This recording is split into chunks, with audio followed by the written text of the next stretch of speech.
up later on tonight. That is going to be the largest of deals for them. It really is. And you know what? I mentioned this, and I know a lot of people have said, you're really too hard on the Pacers. Why are you so hard on the Pacers? I have expectations. And these expectations that I talk about, they're not impossibly reachable here. I have expectations. I have expectations about what we should be seeing from this team. I have expectations that they help build in the process right here. And you know what? There's nothing wrong with that.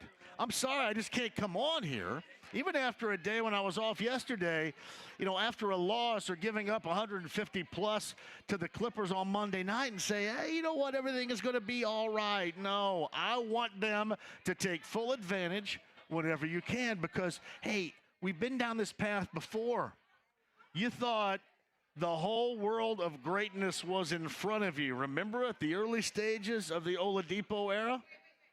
Remember how that looked? This is my city. They're winning games. They're surprising. They're fun. And it took an injury. And really, in a lot of ways, even though they went to the Eastern Conference Finals, because you can't say that much about the Paul George era, but you never know what is going to happen in years to come. The same holds true, really, for the NFL. You don't know what's going to happen. That's why when you get an opportunity to take advantage of it in that moment, you take advantage of it. Same thing I can say regarding the Colts. Yeah, this is not going to be reminiscent of the quarterback play or the quarterback player that you're going to expect to see for the long-term future. But there is zero reason why you should not at that moment, which is right now, take full advantage of it. You don't need to apologize because the schedule's soft. Don't apologize because Atlanta's terrible. They're making a quarterback change. Coming off a loss, the second win of the season, Carolina last week. Don't need to apologize for the Raiders on the schedule or what quarterbacks are out, or how they're living in the AFC because of what else is going FUBAR around them. What you do is you take advantage of the moment when you're in it because you are not guaranteed another moment like that. And for the life of me, you should understand that better than anybody else because we've gone through a lot of those moments in which you thought it was going to be something and secondarily it didn't turn out to be that way. So that's how I look at both the Pacers in the now and how I look at the Colts in the now. I put expectations on them both. I think that's part of the world that you live in. I know that, let's just say, for example, if the Colts make the postseason and they lose and everybody's going to go, oh, well, you know what? Nobody expected this. And what do they call it? House money. That's the cliche. It depends on how you lose it. It depends on how that goes. You can't say that right now. I want to see this group do as much as they can right now. And you know what? We'll worry about next year. We'll worry about 2 years down the road and the evolution of Anthony Richardson 2 years down the road. But right now, you just want to see these guys make the most of this opportunity. These opportunities don't come around often, and for these chances to be sustainable, it can be even more difficult. So that's really how I connect both of these teams and my outlook. And I had a lot of people saying, oh, man, you're so hard on the Pacers all the time. They showed what they can do. They showed against good teams that you don't have to gag up 150 with no resistance. They've shown that. Do I think they're a great defensive team? No, not at all. Do I think they're going to get much better? No, I don't. Can they be better than they were Monday night? Absolutely. Yeah, 3 future Hall of Famers or not, I don't care. They can, and you're going to have to. Can you make a myriad of excuses as to why they played that way, whether it's lack of energy? I know I kind of sound like I'm doing a low T commercial right here. Lack of energy, enthusiasm, being tired, being on the road for 2 weeks, being in Vegas, whatever. You got to live in that moment too, everybody. Long season, I understand. But you got to live in the moment and take advantage of those when it's presented to you. Now, you may think that they're on a long-term clock, and hopefully so. Hopefully that means they're going to be good longer term. But that sure as hell doesn't mean that they can't win right now. And we'll see if they busted the slump as of last night. My God, Charlotte's terrible. Really, when you look at it, there are a lot of avenues in which last night the Pacers at least put a Band-Aid over some of the shortcomings. They got some people feeling good that weren't necessarily feeling good. Buddy Hield knocking down threes. Buddy Hield getting up and dunking. Having some fun again. Sharing the ball and having fun again. Now, there were some turnovers that weren't great, but, I mean, you know what I mean. Getting up and down the floor while also offering up some resistance. And I'm not trying to compare in the least Charlotte to the Clippers or any of that. But you play the games that are on your schedule. That one last night was on the schedule, and that one was a good one to take advantage of. And, man, there is so much to be said in sports and in life in general, right? When something good happens, puts you in a good mood, gets you more confident, play off of that confidence. In sports is the same with what we all do, I think, in our life. I mean, hell, what we have done in our life gets you more confidence built, and you can play off of that. We'll see if this Pacer team's able to do it. Coming up later on tonight in Memphis, of course, your coverage right here. I wasn't here yesterday to talk about IU. Early in IU against Morehead State was an absolute mess. It was a mess until they got out of there with a 1-point win. And it's funny, I kind of view IU like this too. They're not very good. They're not very good. And this is where I've described like the Colts. Well, they're not very good. So, you know what? If you don't bring it on a given evening, then anybody can beat you. I mean, even those remaining on your schedule. And a lot of that holds true with IU. I mean, if you go through the first half, you absolutely sleepwalk and you act like you don't care, then you get a guy from Morehead State. Morehead State, honestly, I get back to that first half. Morehead State looked like that their players were better in the first half and really through the second half. Now, IU reeled off, 17 unanswered, I think. At one point in the second half, they got the lead and then ended up surviving. But there were major moments in that game where you kind of felt like just by watching that Morehead State had better players. And you should never, ever view it that way. So you get IU, North Alabama tonight. You get Purdue. I believe Purdue's around a 6 o'clock start. Purdue and Jacksonville coming at you, as well as these teams prepare to get into the Big Ten, the bulk of the Big Ten conference season. One team certainly going one way, and the other team strenuously trying to find exactly what they can do and how they can sustain and who's going to be there night in and night out. I mean, who can you actually count on regarding the Hoosiers? I'm not quite sure I can tell you who you can actually count on night in and night out. And there are major differences between what you see in Purdue and IU, and you can start at the lowest level right there. You just don't know who you're going to be able to count on again, game in and game out, whereas the better team, consistently better team, does. A lot of these better teams do know what they can count on. We'll talk about that collegially if you want to, coming up as well. Eddie Gill of the Pacers Television Network also does radio with Mark Boyle. Eddie's going to be down, I believe, will be down in Memphis. I'm guessing on this. Eddie's going to join us coming up at the bottom of the 4 o'clock hour. Mike Chappell of CBS 4 and Fox 59. Jonathan Taylor was back today. We'll get all the insight he's going to have about how trying to get Jonathan Taylor back. He was testing out that surgically repaired thumb to see if he's going to be good to go coming up on Sunday.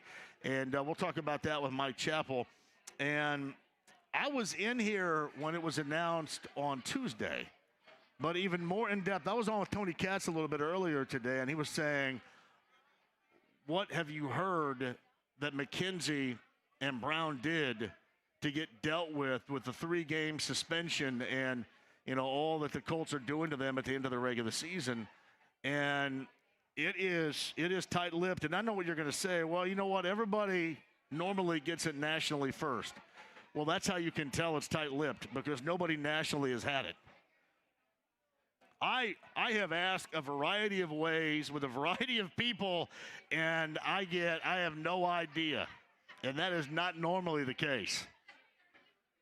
And I know that you're looking in social media, you're looking on X or Facebook or whatever, however you view, and there are a variety of things. And again, I don't know at all if any of these are true. I don't know if any of these are untrue. The only thing that I know is, in terms of the past with gambling, you get NFL intervention here.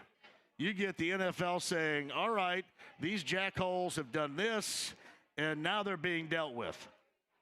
So you haven't heard anything in that capacity. So whether it was a fight between the two or something off the field of play or something that happened behind the scenes or whatever, I can just tell you this. I cannot remember a time when punishment has been handed down in this fashion.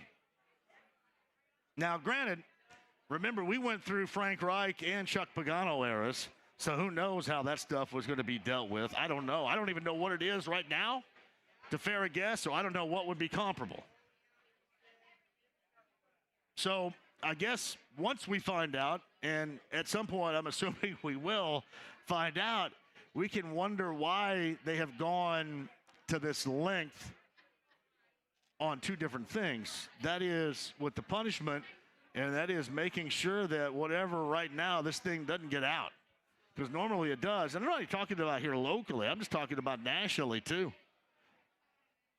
Normally national people have this, too. I haven't seen anything. The only thing I've seen is kind of fake stuff, like what we have with the zoo with the lion and the lioness, the female lion and the male lion. You guys seen that?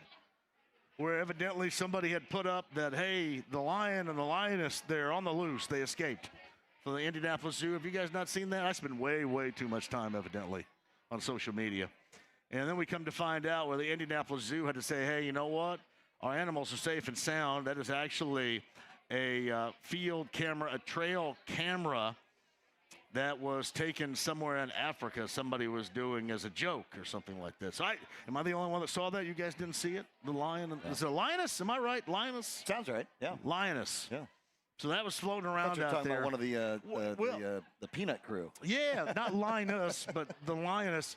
It's funny. I know a lot of people, because I'm from Greene County, that have trail cameras, and they have caught some interesting things before. You'll see the occasional bobcat roaming around, and I know down where I am, the mountain lions. There are a couple of mountain lions that have been seen on trail cameras. And that's actually real down there too, because I've got friends that have trail cameras that I think have been used in their camera shots with mountain lions down there. But no, the lion and the lioness, or the female lion, I guess in this case. Lioness. That is untrue. So Brent Halverson of Heaven Hill Distillery, our betting analyst right here. Untrue story. Well, I'm still trying to get over the mountain lions in the mountains of Greene County. The hills. The hills. There are some big. My mom lives like in kind of a valley. There's like we own 40 acres, and all of it is like wooded and a ridge, and then there is a pasture of a hill that's right next to us. So we kind of live in the valley of that. Wow. Yeah. Great sledding back in the day. I bet. Yeah. It's outstanding. Luckily, it didn't get burnt down, right? Good, yeah. And the neighbor a month ago didn't burn the property down, so that was good. So I was down there yesterday. How are things going for you? Wonderful, wonderful. Actually on a little vacation here for the remainder of 23, which is nice. So we're all heading down to Brown County. Nice. For the BC, the Brown County Music Center. Shout out to Christian. Shout out to my man Christian. Absolutely. What a great place. You got a show coming up. You said there. You're going to be down there for, right? I believe I'm going in February. I've never seen Steve Lukather and Toto before. Okay, very nice. And I am going to go see, and evidently that is one of the more popular concerts that are coming in the area. Is that Toto show?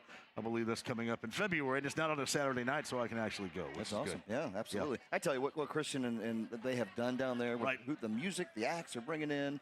And there's really not a better place to hear and see a show. I mean, I think it's 2,000 seats, and the furthest seat's 105 feet away, and again, sound is great, and the acts they're bringing in is just phenomenal. So pretty excited about that. All right, so we got a week 16 of the NFL season to talk about. Begins later on tonight with the Saints and the Rams.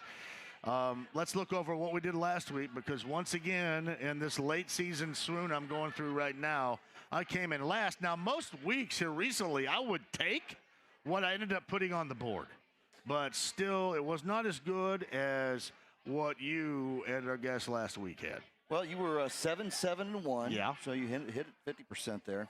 I went 9-5-1, and old Mike from Whiskey Business dropped to 12-2-1. That's incredible right really there. 12-2-1. He was 86% last week. So to date, John brings us. I'm at 52%. You're at 47%, and Mike, after 1 week, he's at 86%. Might have to get Mike doing some guest pickings. I'm telling you what, right? That's impressive right there. 12-2-1. What are we looking at besides this Thursday nighter, which you kind of look at as whatever? How are we looking at going into week number 16, beginning tonight with New Orleans and the Rams? Well, again, I think you've got a couple teams there. You know, that they're both coming off a couple wins, and they're both still alive, fighting for that playoff shot. I think it should be a good game. I think it'll be a higher scoring game, actually. Than what that total presents. But I tell you, this week, John, and to wrap it all up, on Christmas, is it Christmas night? Yeah, Christmas night when we get the, I think it's going to be a Super Bowl preview, right? The Baltimore Ravens at the San Francisco 49ers. Yeah. I think that is truly going to be a glimpse ahead of what the Super Bowl might look like this year. The Christmas Eve is going to be loaded.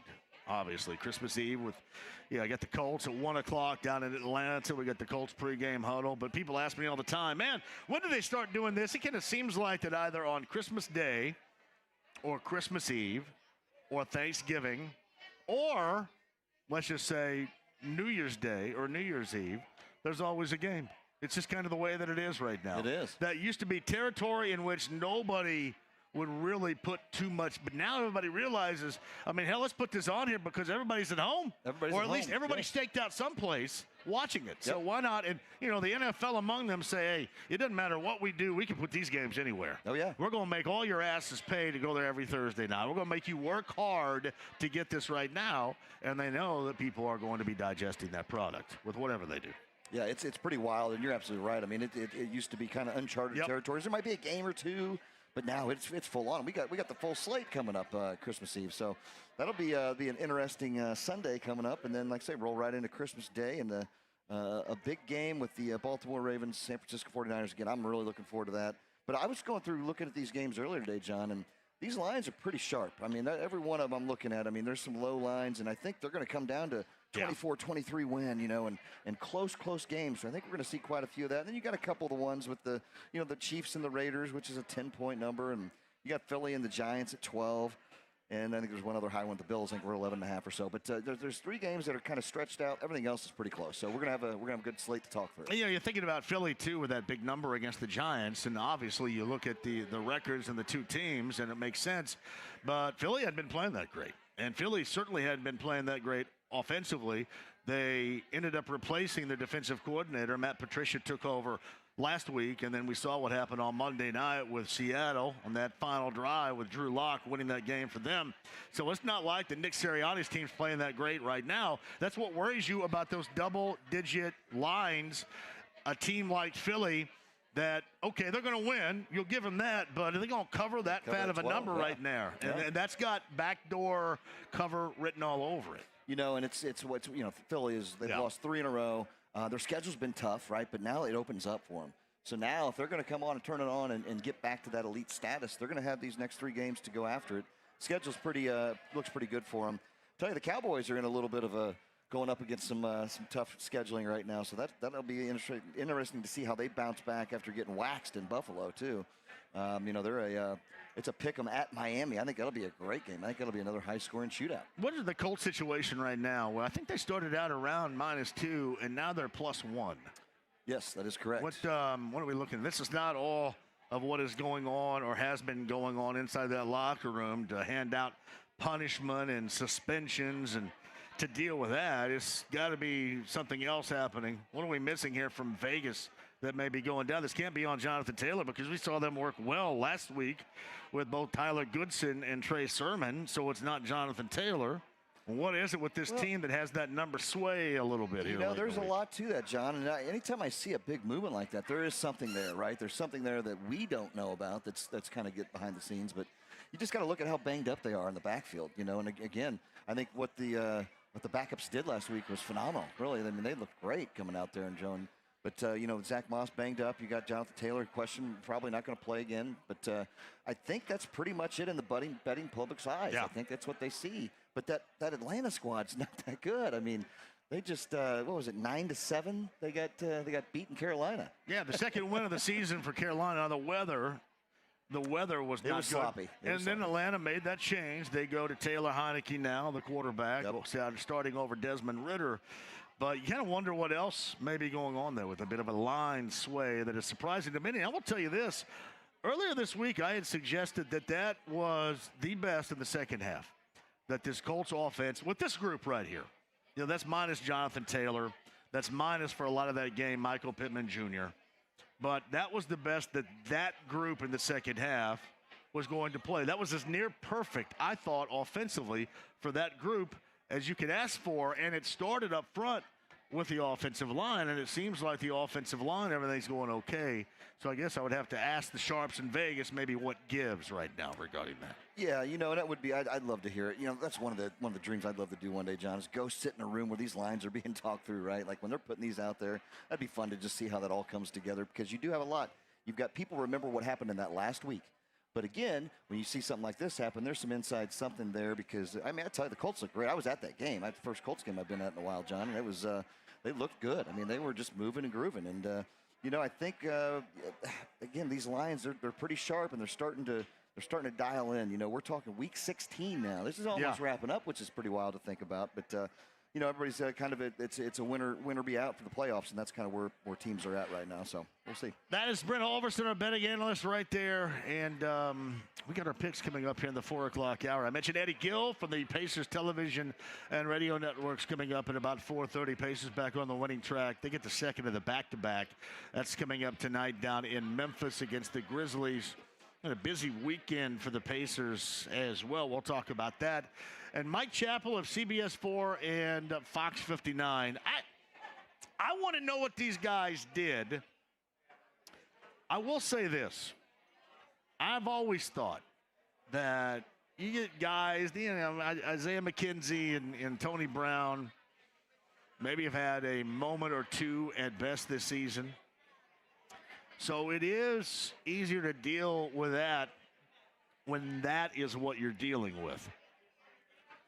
But I am curious, too, about what happens in which a team like the Colts, they go to that length to deal with that on their own. And then taking their nameplates off, they're done for the season, obviously. Done, and then some. That's what I want to know. But I don't want to let that cloud the vision that is coming up on Sunday to see if we can get another effort, and especially offensively along that line. And we talked about this earlier this week. We talked about this with Brad Spielberger of PFF. The best they have played all season long on both sides up front, offensive and defensive lines. And look what that did for you, in particular in the second half. And I know you all were proud because you, like many others around here, should hate the Steelers, and you hated in the last 8 games what the Steelers had done to the Colts in that fashion. But for the Colts to bully the Steelers around in the second half and to do it up front on both sides, you would love to have some sort of effort like that moving forward. Quick break, we'll come back. Brent rejoins us. Cam's the onside engineer. Nathaniel is in today for James. So I think James is going to be back for the Colts pregame huddle. James is not feeling well, so all the best to James.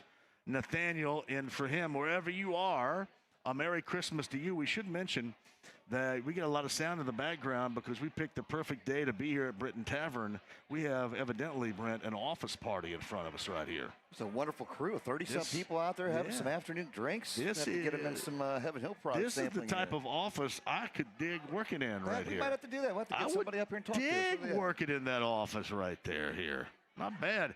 Samples are flowing too. And by the way, thank you to BK. That's Brian Kelly of the shop in Broad Ripple and Carmel.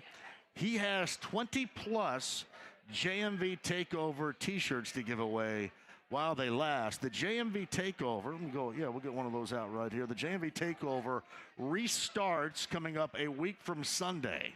But this is, if you can see it, inside the lounge via YouTube Live right here. This is the JMV Takeover T-shirt. And while they last, they are right here. Thank you to Brian Kelly of the shop in Broad Ripple and Carmel. What do you think about that bad boy right there? Pretty sharp. Nothing wrong with that right there. Sexy fella right there. That is nice with that face right there. I wanted to say that's nice with that facial, but that would make it sound incredibly different.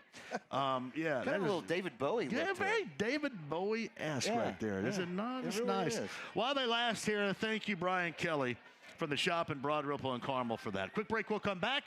If you want to dive in with us, you certainly can at 239-1070. The email address is JMV, 1075thefan.com. Inside the lounge via YouTube Live. Thank you all for being a part of it, too. Thank you to Derek Schultz yesterday. Derek and Elijah for leading the way. Derek is always awesome on the show, and I appreciate that. And what Derek did yesterday on a Wednesday in studio. The stream, the app, HD radio, and 93.5 and 107.5 The Fan. Back with you.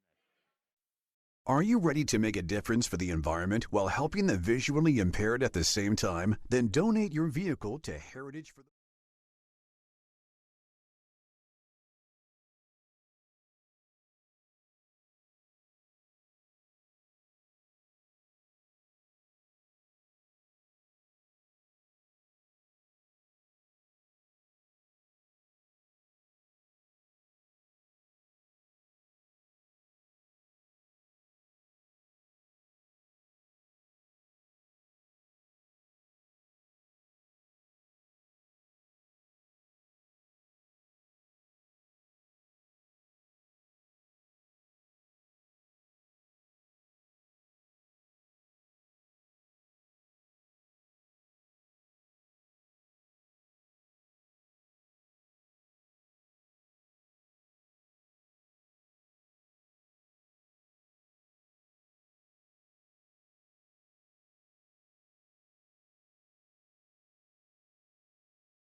hits and put on a laser show to the likes of which you have never witnessed in your entire life. 93.5 and 107.5, The Fan. Hey, welcome back. We're at Britton Tavern. We are in Fishers today, everybody. We would love to see you here. I mentioned 8 o'clock to start tonight. Pacers, Grizzlies, the second of a back-to-back for the Pacers. Pacers a winner last night. They needed that. And no doubt that they needed that. 144-113. Now, you're going to say, hey, that was a tremendous defensive effort. And I don't want to take anything away from it, but it was tremendous that it was this Hornets team that they were playing last night. Tremendous defensive effort in the numbers, but you just don't know. Pacers did snap in the process, a 4-game losing streak. Buddy Hield had 25. He was snapping out of a slump of his own from 3. Tyrese Halliburton had 19 points, 13 assists. I think Miles had 18, all in the first half of that game. And the Hornets have now lost, count them, 6 consecutive. But, hey, no apologizing. Don't apologize for it. Just kind of move on with it. Pacers Grizzlies coming up later on tonight at 8 o'clock. Thursday Night Football features the Saints and the Rams. Our Week 16 Larceny Bourbon Locks and Luna Azul Tequila Shots. That is coming at you here at the top of the hour. Brent Halverson is going to rejoin us in a second, and we'll talk about that. But our boss, David Wood, did remind me of this, and I know that Jake, that's Jake Query of Query & Company, puts this together. But it is coming up. My brother, thank you very much. The Jeff Brantley. Oh, thanks, D. That's awesome. Well, Jeff Brantley bobblehead, the cowboy right here. If you're watching via Inside the Lounge, YouTube Live right there. The cowboy with the hat on and everything. Thank you, D.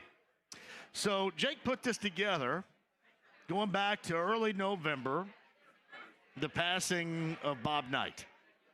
And tonight it will air for the first time at 6 o'clock. Instead of instant replay. It's called Remembering Bob Knight. Jake put it together and narrated it. It is a bunch of interviews that we all did, not only us here on The Fan, but I think everybody across the hall now on WIBC also did many of those interviews with the passing of Bob Knight. First run, again, is tonight at 6 o'clock for that. That's right after me. It is called Remembering Knight. And if you know Jake just a little bit, his history of IU basketball, certainly during the Knight era, is about as deep as anybody's around here. So there's no doubt that that is going to be a fantastic listen. Again, later on tonight, Remembering Bob Knight. That's at 6 o'clock. That starts right after me, and then, of course, 7:30 this evening, you get Pacer pregame show with Mark Boyle and Pat Boylan. Memphis in the crosshairs tonight down in Memphis. No pun intended, by the way. John Morant's going to make his home debut for the Grizzlies later on tonight against the Pacers. This is what matters to me. Listen, all the wins and the losses matter, but this is going to have more of a dent of effect. And I know Memphis hasn't been good this year. But getting Morant back and getting people excited about that product again, this is going to do more for me than certainly last night would. You just expected that last night. And the Pacers have some games coming up you would also like to see them do a little something with. JMV at 1075thefan.com. JMV, you were talking a little bit earlier about IU and Morehead State. I agree with you. I just don't know what to expect. And unfortunately, I expect more times than not a night like the other night. Most of that game, certainly, if not the entirety of the game, the first half that we saw IU play against Morehead State. IU, don't get me wrong, has talent. IU, don't get me wrong, has a lot of vacancies in key positions that you just have to have. You just can't make up for. And I know everybody wants to make the excuse about the youth and the change and losing guys. And, you know, if anything else, that should give you more of a deeply rooted affection for what Trace Jackson Davis brought for you. Like, yeah, all the time. It was like a Miles thing. I had to fight the Trace Jackson Davis people calling him soft, and this guy soft, and this guy stinks, when he went out basically every game and got you at least 25 and 14. And that's something you can count on. They have nothing like that they can count on in the least. Plus, you also have some areas in which you need to improve upon, and you're going to try to do that over the course of the season. Now, we'll say, and this is both good and bad, in terms of getting wins for IU in the Big Ten, you look at it, and there's not a great deal of overwhelming factors. Frankly, it's just not as good. However, that also works against you considering the type of pre-conference season they've had, and they have put no good wins under their belt. You're going to have to hope you do your work, and I mean string stuff together in the Big Ten, and with a lot of folks out there, I just don't know how much hope that they have that this takes place. Yeah, it's funny, when I was talking to Tony Katz a little bit earlier today on his show on IBC, he had asked me about, all right, IU and Purdue, the subtle differences, and, that part's easy. But it's funny, the IU folks will say, hey, it's okay as long as you survive right now, and we'll see what happens in the Big Ten. And Purdue fans should be living on cloud 9. They have the best resume going right now in college basketball with their big win so far. You get Jacksonville tonight. You're going to get set to enter the big portion of the conference season. And most Boilermaker fans don't care. Most Boilermaker fans say, you know what? This is all great. Congratulations, but this is what they should be doing. Wake me up at the end of March. And that's just the conditioning of both. With the IU side, you've been conditioned to be disappointed earlier. With the Boilermaker side, you've been conditioned to be disappointed once the NCAA tournament starts. Yeah, both sides have their demons you got to deal with a little bit here. And the only way you can do that is, again, for IU to string some wins together and for Purdue to go through and do what you expect. Sometimes that's the toughest situation to be in, when you're expected to do that. I mention this all the time. I mention this about this Colts season. This Colts season is one, and we've been through this before, when it is a surprise and you win most of the time. Most of the time it's more exciting as to when you're the favorite and you win, because it's all ho-hum. It's like what you get in terms of the Coach of the Year. The Coach of the Year rarely goes with the guy that's been there and done that. For example, it won't go to John Harbaugh this year, right? It'll probably go to a Shane Steichen. It'll probably go to a Kevin Stefanski. It'll go to somebody that hadn't been there and done that. It's not going to go to somebody that's had success and been in the NFL forever. There were a number of years when Tom Brady was still in Foxborough that Bill Belichick obviously could have won it every year, and others did. There's just always that familiarity with a surprise and being happy and excited about a surprise season when you didn't expect it. That's why I tell you as Colts fans, man, you do have to embrace this, and that's why you do want those standards built. It's not okay. Well, it's all right because they have all this in front of them. You don't know what they have in front of them. So when you live in that moment, you want them to thrive in that moment. That's what we're talking about right there. And that's, to me, how you view this Colts season. And that's how I also view the Pacers. And I turned the corner. I turned the corner when they went to Vegas and did that work. When they beat Boston and Milwaukee back-to-back, I said, you know what?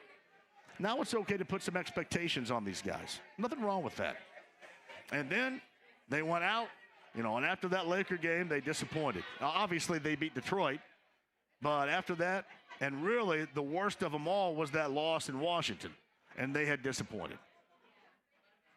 We'll see if they can get back on track coming up in Memphis. But it is okay in a season where you don't go in thinking of greatness. When you get some winning put together, it's okay to put on expectations. You add on expectations. That's what I've done with both this season. And then again, we'll see what happens in games, whether or not they're just overwhelmed. For example, the Colts, if you're overwhelmed by a better team, then that's how we'll say it. But if you play down to a team in Atlanta coming up on Sunday, there's going to be a lot of criticism for that. I mean, that is a team that you should be able to go down there and handle. The Raiders, a team here, you should be able to handle. And then we'll see what happens and whether you have C.J. Stroud or not with Houston. But if you put yourself in that situation where you're winning and you're in, let's just say, for example, you win and you're in that final game of the season against Houston at home. If you lose, then there's going to be a heavy load of criticism. And there should be. You got to have expectations. And it doesn't matter when it happens. This is not one of these seasons to where, again, hey, this is playing with house money, because you don't know where this house is going to be next year or in 2 years. You hope, and I hope that you're right. I hope that you're right, and then the future is set in stone, and the future has Anthony Richardson, and you love it, and they play up to all those expectations. But, my friends, as I mentioned in the first segment, we have been down that path before. So, win when you can. And for both of these teams, that should be right now. We'll come back with your thoughts on the other side. Britt Halverson rejoins from Heaven Hill Distillery. We're live here at Britton Tavern. 40, what is this, 146 and 37? Just shy of, yes. Just shy of 146 and 37. Technical address, 14005 Mundy Road in Fishers. Mundy Road. So if I just say, if you're going north on 37, you will see us to your right. Correct. And as soon as you pass us, you take that first exit, get off, and pull in the parking lot. That's right. That's what I would say. That's now, if you're going south, I don't know do you go down to 131, or do you hang a left a little bit? It's actually further 141st is what it would be. Yeah. So yeah, you just turn left there, and then Mundy Road. I got to make sure I'm acting as if none of you have Google Map. None of you have any way in your smartphone to find exactly where we are. I'm treating it like you're stopping at the gas station and asking me for a map and advice. Well, this is pretty far north for you, John. This is a little bit northern of the homestead. I will be honest with you. I'm very good normally with directions, but this 37 thing has turned me around before. I don't know why. It has turned me around. I think it's because 69 all of a sudden goes like northeast, and then 37 continues to go north. Correct. Like, it's much easier. Like, I had no problem in southern Indiana with 37 because, west, north, east, south. But here, it's, wait a minute, now you're going over here. And you got so much growth that's happened, too. I mean, it's amazing what's happening up here. So, great spot to be at. Come on up, and let's get some samples for some people. Samples flowing, and we're here for our Larceny Bourbon Locks and Luna Azul Tequila Shots for week number 16. Cam's the on-site engineer. That's Brent Halverson. Our picks coming up at 4 o'clock. Eddie Gill is going to drop in at 4:30 today. We got Mike Chappell. Maybe some of those questions answered by the time he rolls around to the 5 o'clock hour, regarding what both Isaiah McKenzie and Tony Brown did to get suspended. The rumors are out there. I mean, I dropped some in there. I just told you today. Probably not true, but there are rumors floating around out there. And then, why have we seen a change, maybe a subtle change, but a change, if you will, with that of the line regarding the game on Sunday, that matchup in Atlanta with the Colts and the Falcons. We'll go over that top of the hour. Mike Chappell, 5 o'clock hour. Show tomorrow, Twin Peaks, Bud Light Blue Friday. We'll have Raiders Colts tickets to give away for that one. That's tomorrow, 82nd and I-69 on a Bud Light Blue Friday at Twin Peaks. Brent Halverson rejoins. We've got our Larceny Bourbon Locks, Luna Azul Tequila Shots, top of the hour. And Eddie Gill coming up in a little under 45 minutes. 93.5, 107.5, The Fan. Hellsberg Diamonds presents Great Wedding Speeches. Put your hands together for the father of the bride. Kara, honey. Boy, am I proud of the woman you've become. And Craig, my man, my broseph. When Kara first introduced us to Craig, boy,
I would do.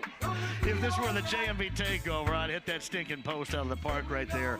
Brett Halverson, JMV, we are at Britton Tavern. Been a long time since I've been here. Great place in Fishers. We would love to see you here. Our Larceny Bourbon Locks and Luna Azul Tequila shots coming straight at you here around 4 o'clock or so. And we've got some of the old favorites from the umbrella of the Heaven Hill Distillery right here, don't we? We do, absolutely. Got a nice little Larceny and Ginger over there.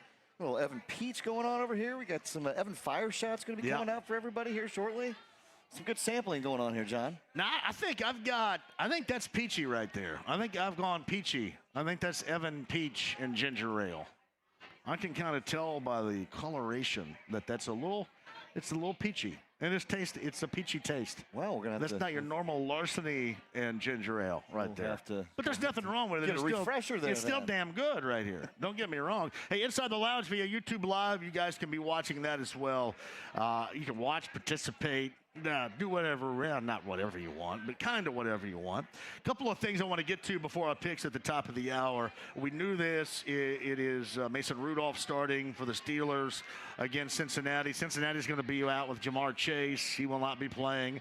That is a big deal for them. Just some of the things we'll be going over in terms of our Larceny Bourbon Locks and Luna Azul Tequila shots. And we'll get to Mike Chappell on the 5 o'clock hour.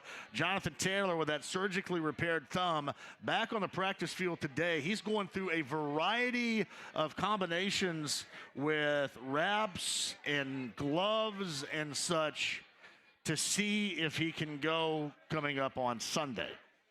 So we'll see. Actually, from people that are out there, it's been like 2, 3, 4 different variations of that, and we'll see how that goes. We'll talk about that with Mike coming up in the 5 o'clock hour. Eddie Gill, Pacers TV and radio, bottom of this hour. Live from Britton Tavern, though, Week 16, Larceny Bourbon Locks, Luna Azul Tequila shots, right here on 93.5 and 107.5 The Fan. Fluttering in the air, and it's picked off by the Colts. The Colts torch the Steelers like a Yule log. Touchdown as he walks. This Christmas Eve, the action's not under the mistletoe. Hey, watch it. But on the gridiron. Touchdown, Colts. Where the Colts look to light up the scoreboard like a Christmas tree against the Falcons. And Santy's going to bring these dirty birds a big lump of coal. Coverage begins Sunday morning at 10 with kickoff at 1 on your home for the Colts. 93.5 and 107.5. The Fan.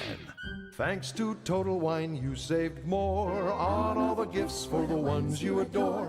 Wine, spirits, beers, all nestled on shelves. Got some advice from our helpful elves. Oh, so many gifts to explore when you go to Total Wine and More. Bottles so delightful, whoa. Priced so amazingly low. With the lowest prices for over 30 years, you'll always find what you love and love what you find. Only at Total Wine and More. Drink responsibly, B21.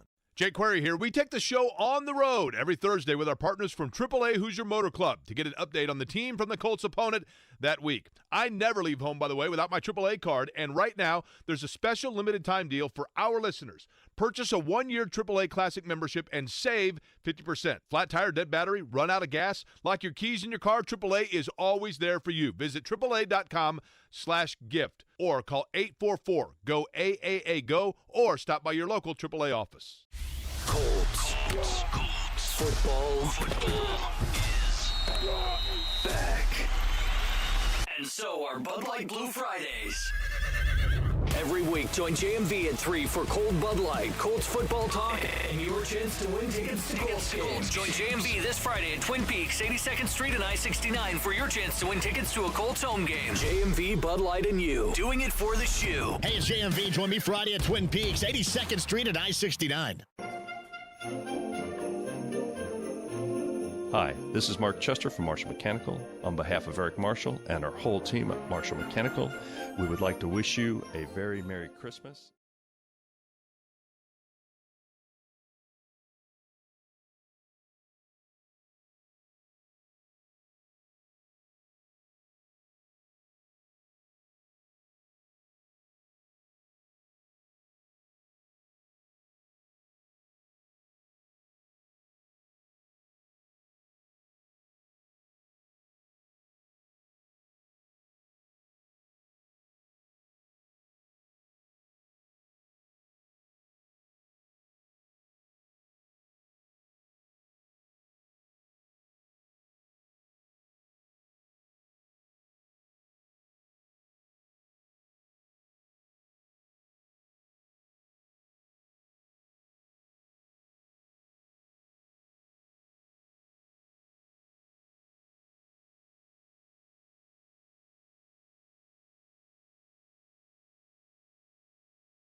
Is our location today. Larceny Bourbon Locks, Luna's Dual Tequila Shots. Week number 16. Brent Halverson, betting analyst, is here. Travis, the owner, is in the house. GM. General manager, which owns everything else right there. Travis. We need to get Cam to get oh, yeah. Hey, Cam just stepped out for a minute. He did go. Sorry about that, Travis. What the hell's going on? Want me to go over here and do this too? I don't know what's what over there. I'm afraid if I hit a button, I'll end up screwing us all over. Hey, Cam, come over here so we can get Travis's mic on here. Hey, before we get started, by the way, too, we got to find out who this office party is and get some samples sent their way. Yeah, we do. We got this was a really good 3 o'clock office party right here. We've got some Evan Williams fire shots getting ready to come out for the crew that's all around here, so everybody's going to be getting we are? Absolutely. Yes. The fire. Absolutely. Travis, you're on mic right now, buddy. The general manager, and I mentioned owner because oftentimes the general manager treats an establishment like it's his own ownership, or her own in this case. Yep. So you're kind of an owner here, pseudo owner, right? Hopefully in the future. Put you in a bad spot right there, man. Thanks for joining us. Yeah, thank you. What do you got coming up this weekend? Tell us all about this stage, where we are right now. What's going to be happening here? We have bands every Friday and Saturday. We've got a couple good ones coming up. We got Jambox this weekend, and then Billy. Jambox is good stuff right there, brother. They're on Let me Friday. tell you. Yeah. And Billy and the Tall Boys are on Saturday. Big New Year's Eve party coming up with the Bishops, Andrew Young, and Big 80s. Oh, wow. Oh, yeah, the Big 80s, huh? 3 bands next week, and Friday, Saturday, and Sunday. I bet I could get up there and do some of the Big 80s they're doing. They do Soft Cells, Tainted Love, probably. I could get up there and do a little Tainted Love for them, because this is the JMV takeover right here. You can get these shirts courtesy of the shop in Broad Ripple and Carmel right here. 20 plus to give to you here, and we'll bring them along coming up tomorrow as well. So you guys do bands Thursday, Friday, and Saturday normally? Friday and Saturday. Friday and Saturday. And gotcha. then Tuesday, Wednesday, and Thursday, we have different events. We have trivia on Tuesday, trivia on Wednesday, and then a pub poll on Thursday, 25-cent pool on Monday. Love it. Pretty much any day of the week. How long has Britton been here? I think we're in, I think about 15 years. Fantastic. Yeah. I remember when it first opened, early stages, I was at a different station, and I was coming here at the time, too. But it has always been a fantastic place. Chris Burton and Paul Merson opened it back in 15 years, is that right? Yeah, that is about 15 years. Thank you, brother. That is about 15 years ago right there. All right, you got anything in mind as far as picks? Anything stand out to you before we get started here? Nothing really stands out. Just glancing at it right now. But I'm ready when you are. All right. You guys have plenty of TVs up here, so great place to come watch football on Sundays too, right? Yeah, absolutely. We've got a total of 30 TVs, 6 projectors. That's awesome, man. Yeah. Great layout, awesome layout. What's your, with Christmas holiday falling where it does, you guys going to be open Sunday, Christmas Eve? There's a big slate coming up here of games? Yeah, we're going to be open on Sunday, Christmas Eve till probably 8 o'clock or so. Okay. And then close on Monday, and then just till 3 a.m. every other day of the week. Back in action on Tuesday, all right. Absolutely. Well, good. Awesome. Great food and beverage here, especially the beverage beneath the Heaven Hill Distillery umbrella. All right, Nathaniel, are you ready? Cue the band. Our Week 16 Larceny Bourbon Locks, Luna Azul Tequila Shots. Are we ready, Nathaniel? There's the band. There's the band. All right, let's start later on tonight. Saints and Rams. This is Al Michaels' game tonight, right, Cam? Yeah, Al Michaels hadn't had a great season, right? I mean, he hadn't had any games. He hadn't been overly excited about, not been very excited about Taylor Swift, and not going to be a part of anything coming up in the postseason. But he does get the Saints and the Rams later on tonight. Last check, the Rams are, what is that number right there, Brent? 3.5. 3.5 point favorites. Lay the 3 and give me the Rams, I think, over the Saints offense all in all. That's why I'm going to take this one coming up later on tonight, Brent. What do you got? Yeah, you got 2 7-7 teams, both coming off a win. Saints they got Carr back. They've been doing some stuff to kind of build up. I think this will be a pretty active game. I think this number's right at it. I mean, I got the Rams 27-23. That covers that 3.5, John. So that's what I'm going with. Give me the Rams. Lay the 3.5. Always by the hook, though. What do you got, Travis? I'll take the Rams also. All right, Bengals and the Steelers. So you get Mason Rudolph, who is going to be the quarterback of the Steelers. We saw the Mitchell Trubisky effect last Saturday. Wasn't good at Lucas Oil Stadium. Meantime, the Bengals have been playing better. Survived over the Vikings in that first of 3 last Saturday afternoon in Cincinnati. Jamar Chase not playing, though, that takes a lot of the threat away. However, 2-point favorites, lay the 2, give me the Bengals, even on the road in Pittsburgh. Brent. And this is one of those games, John. You've got the Steelers are falling to Mason Rudolph, number 3 in the depth charts, right? So they're looking for something there. I like the way Browning's been playing, and I think T. Higgins is stepping up. Yes. With Chase being out. It's a great play to tie that thing up last week. What a great play at the end of regulation. Reach across to score that touchdown. Great. I mean, he is a number 1 receiver. Free agent, by the way, That's coming right. up in We're this gonna see him offseason. doing some big stuff next year. I think Bengals will hold this one out. Again, I think these numbers are really close. I think I got the Bengals winning 20-17. That means they cover 2. Cincinnati Bengals. Travis, what do you got over there? I'm going to go against both of you. I'm going to go with the Steelers. Man, the Bills are thriving right now. Here's what worries me, though. That is a big number across country they go where nobody's going to care about the Chargers at SoFi. That place will probably have a lot more Bills fans than it will Chargers fans. This is scary territory for me. Bills are 11.5-point favorites. I'm going to lay that 11.5 and take it, and please hope that the Chargers don't do anything wacky at the end and all of a sudden end up hitting that cover. But backdoor-wise, I'm going to lay the 11.5. Give me the Bills, Brent. Yeah, Bills are on a mission. They fell off middle of the season, right? Well, they've got 2 wins in a row, 2 big wins in a row. I think they're going to come out and they're just going to stop the Chargers. I mean, they're going to be all over them. Like you said, it's not even really a home field advantage. Chargers are pretty much done. The season's done. Buffalo Bills 31, Chargers 13. What do you got there, Travis? Buffalo Bills. Travis, the general manager of Britton Tavern. That's our location, our Larceny Bourbon Locks, Luna Azul Tequila Shots, week number 16 here on the Fan. The Packers, Brent, what in the world is going on? 5-point favorites on the road at Carolina. Carolina's done their second win of the season last week. Justin Houston jettisoned because he wants to go play for a winner, which Carolina truly is not. Lay that 5 and take the Packers, and it's not like anything's been going great for that team either. Yeah, that's just ugly. Last couple of weeks have been ugly, especially at home, and Tampa Bay looked really good, but we looked really bad, and then the week before, Jordan looked horrible. Like, he couldn't even throw it to anybody. So I'm going to see a little bounce back here. I like Green Bay to win this game, 23-17. They cover that 5. Travis. Also, I'm sorry. Go ahead. For those that are still out there and fortunate to be in fantasy playoff land, the Luna Azul Tequila Shot of the Week for somebody to pick up that's available in a lot of 80% of the leagues. Tight end Tucker Kraft from the Green Bay Packers has silently been adding some action the last couple weeks, John. Flirting with 100-yard games, 5-6 receptions a game, and a touchdown. So Tucker Kraft, adding to your fantasy lineup to win the playoffs. I think you adequately described him as silent but deadly. Silent but deadly. That's absolutely We right. all know what that is. That's right. That's an SBD. SBD. Right there, if you will. Travis, what do you got? I'll take Green Bay. All right. Travis, I like how you just get right to the point. Just right giving us to winners. The point. When you see Travis up here, the general manager of Britton Tavern, say Travis just gets right to the point here. Hey, this is the big one, too. Browns, 2.5-point favorites on the road at Houston. Last check I have not seen. Cam, C.J. Stroud not playing? Still on. Yeah, He's still on concussion protocol. Yeah. I know that they had floated around with that. That is obviously a bad deal. However, Houston survived last week.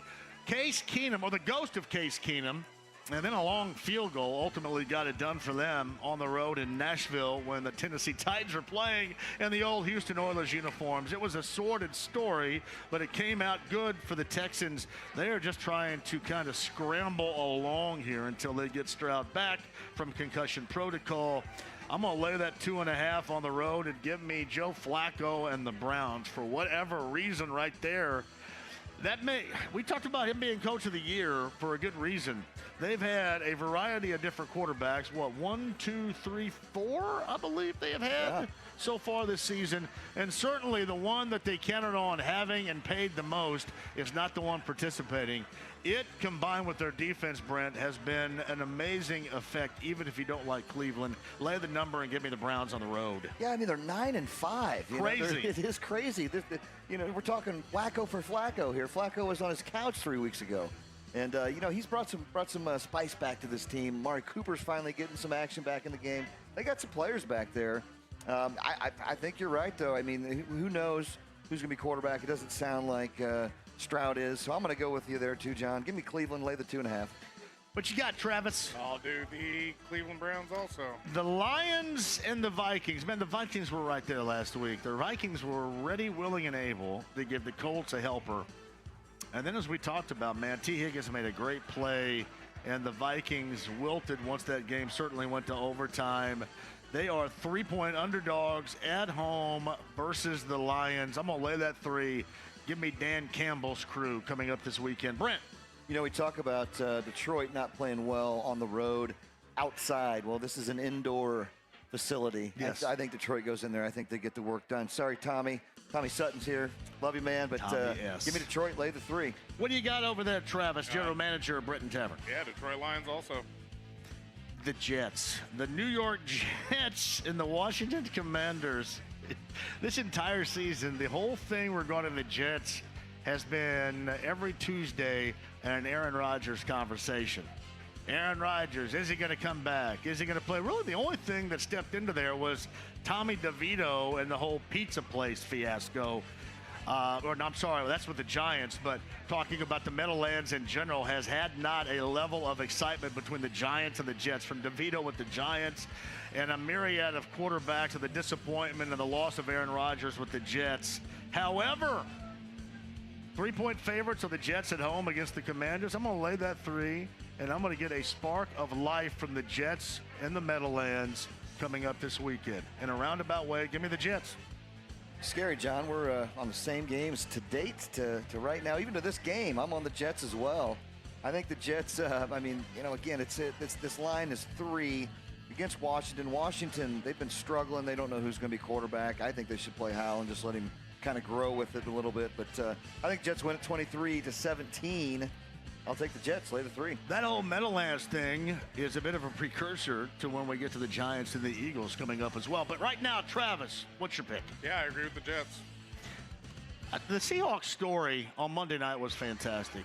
I don't really care too much for Drew Lock, but I just thought that moment, that final drive was great. A couple of big plays made, one DK Metcalf, and then the rookie Smith and Jigbo with the touchdown catch that salted that away for Drew Lock. In for Geno Smith, and the Seahawks get it done. I don't know if you're looking for carryover. 2.5-point favorites on the road at Tennessee. I kind of wonder about what's going on with Vrabel. I know that they love him down there, but we'll see what happens in New England with Vrabel. There is a lot swirling around here. I'm going to lay that 2.5. I wouldn't necessarily do this. I'm going to lay the 2.5 and give me the Seahawks on the road against the Titans team that, after last week, is probably just ready to go ahead and pack this whole thing in. I'm against you here. I really think they're going to play for Vrabel. I think they're going to go out there and run a gun. I think they're going to get Levis, get some more action going on. And you still got Lord Henry, right? He's back there. He's going to have a field day, I think. So I'm going to take the Tennessee Titans, and I say the Titans win the game outright, 23-20. I'll take the plus 2.5. What do you got there, Travis? Tennessee Titans. Man, the Jaguars have been a mess. And meantime, the Buccaneers, Brent saw this up close and personal, right? Baker Mayfield, game that he had. Buccaneers and the Jaguars, a pick'em in Tampa Bay. My pick'em is going to be for the Buccaneers and Baker Mayfield, Brent Holverson. Yeah, we're still kind of unknown, too, on quarterback status in Jacksonville, right? Yeah. That's still kind of unknown. It might change some things. That's why this game's a pick'em. But I think the way both teams have been playing, Jacksonville's lost 3 in a row. Tampa Bay's won 3 in a row. Tampa Bay's at home. Tampa Bay's got they're just rolling at the right time. Which pains me to say, but I'm going to take the Tampa Bay Buccaneers at a pick'em. What do you got over there, Travis? I will take the Bucs on that game. Larceny Bourbon Locks, Luna Azul, Tequila the Shots. Travis, the general manager, Britton Tavern, off of State Road 37 here in Fishers. This week 16 we're going over, and the Bears are 4-point favorites at home against the Cardinals. It all seems to make a little bit of sense. This is one where normally you would suggest you look at the matchup in this game and you go, yeah, stay away from it. I think this is one that you jump on today. I'm going to lay that 4 and give me the Bears in Chicago in Week 16. Brent. Yeah, I like that too. I think this is going to be kind of, you got 2 very mobile quarterbacks. Justin Fields finally back in action. He's looking good. DJ Moore, one of the best receivers in the league too. I think he has a big game. I think this could potentially turn into a shootout. I'll take the Chicago Bears, win 27-20. That is Travis. And Chicago Bears also. Here's what's funny about Dallas, right? All it takes is like one bad game for everybody in the world to fall off the bandwagon. I mean, everybody. From my good friend Jeremiah to every hardcore Dallas Cowboy fan out there. Everything was going great. The best team in the NFL. And then they made that trek to Western New York, and they looked like that last week, and now they're the absolute worst. Now they're overrated. You overrated the team. You overrated the quarterback. Skip Bayless does a video about you. Stephen A. Smith laughs about it. It is all going downhill for the Cowboys. Does it resurface in a pick'em against the Dolphins? I don't think so. I think more fuel to the anti-Dallas or to the Schleprock Dallas followers and their fire right here. Give me the Dolphins at home in that pick'em, Brent Holverson, against the Cowboys. What do you got? Second best game on the slate this week, John. I mean, this is going to be another great matchup right here. I think everything you just said, I agree with. I don't entirely trust the Dolphins' defense, but I think at home is going to be a big difference. You know, this is a 51.5-point line on that total, so we know it's going to be some fireworks. We know there's going to be some scoring going on. I think Miami's going to be on the right side of this, so I'm going to pick 27-24. Give me the Dolphins. Travis, what do you got over there? I'm taking the Cowboys on that one. All right. Man, it's funny. I don't know what I love more, watching the Broncos play or watching Sean Payton yell at Russell Wilson on the sideline. I thought that was pretty good. That was really good drama for a game that wasn't about to go the direction of the Broncos. They're back at it Mile High against the Patriots. We all know the Patriots situation, 6.5-point favorites. Lay the 6.5, and a little bit of a rejuvenated love fest between quarterback and first-year head coach in Denver this weekend in Week 16. Brent, what do you got? I honestly think this game will. I think Denver wins the game, but I don't think they cover it. I think this is a field goal game, one way or the other. I'm going to go ahead and take the points on this one. I'd always buy that half point to make it 7, make it a full touchdown. But give me the Patriots plus 6.5. That's Travis over there. Yeah, we'll do the Broncos. Travis is short and to the point every single time. Larceny Bourbon Locks. Luna Azul Tequila Shots, week number 16. The Chiefs are 10-point favorites. It's funny, you get in a season where there are so many expectations, and we've seen them. They're good, but they haven't lived up to expectations. I mean, most teams around the NFL, Brent, would want to be them, but they haven't lived up to their own expectations. Thus, there's a lot of whining and a lot of crying. And then you get that group that's sick and tired of hearing about them, from Mahomes to Kelsey to Taylor Swift and all of that. You watch this team late in the season, however, catch fire. Oh, I forgot to mention Kadarius Toney, too, and all that he brings to the table. It is an absolute soap opera. Somehow, some way, I believe that Andy Reid will find a solution late in the season to it. I hope that he doesn't, because I really don't care about him, but I'm willing to say that right now. Lay the 10 and give me the Chiefs at home against the Raiders. And by the way, the Raiders at Lucas Oil Stadium coming up in week number 17. What you got, Brent? Well, this is a close game earlier, right, in the year. I think this is a classic backdoor cover just waiting to happen right here. The Chiefs have been struggling. They're going to find a solution, though, brother. They're to all the soap opera. I agree, but, Travis Kelce's been soft. They've been, and you got Belichick who's going to take out, or Belichick, excuse me. You got these guys are going to take out Kelce. They're going to go after, make sure they can protect him or guard him. I'm going to take the points here. I think Kansas City wins the game, 27-20. I'll take Laz's Raiders, though, plus 10. Tell me this, though. Yep. Is Taylor Swift making Travis Kelce weak in the knees? That's what Mickey said in Rocky. Yes. They make your knees weak. They're weak in the knees. Taking some extra stamina out of him. Yeah, you can't. What? Weak something, what did he say? Crap lightning and do something with thunder? I almost had it right there. Wow. Trainer Mickey right there in Rocky. Clearly nobody's getting it, so I'll move on. Travis, what do you got right there? Kansas City Chiefs on that one. It's a big number right there. I just think at some point, all this gnashing of the teeth and whining and crying, really from everybody, including the Chiefs themselves, will subside and they'll get back to what we expect. I mentioned this a little bit earlier, too, our Larceny Bourbon Locks and Luna Azul Tequila Shots. Yeah, the Giants are an absolute disaster. They get the Eagles. The Eagles are 12-point favorites. The Eagles are at home. It's probably going to be a Bradley Cooper game right here. That's outstanding. You watch the Giants end up covering this. You watch the Giants end up stepping up and covering this for whatever reason. I wish I had a grand explanation other than the Eagles haven't been what we thought, and I don't see that light at the end of their tunnel. like I do with the Chiefs, I'm going to take the Giants. Give me the 12 points and give me the Giants on the road. I may regret this later, but give me the Giants and the 12 on the road. Brett Halverson. You know, the same division, these opponents, they play each other tough regardless of who's doing what. They're always tough. That's a lot of points, especially after the Eagles. They've lost 3 in a row. You know, Tommy DeVito, Tommy Cutlett's out there. I think he's going to hang with them here. I'm going to take the Giants as well, plus 12, John.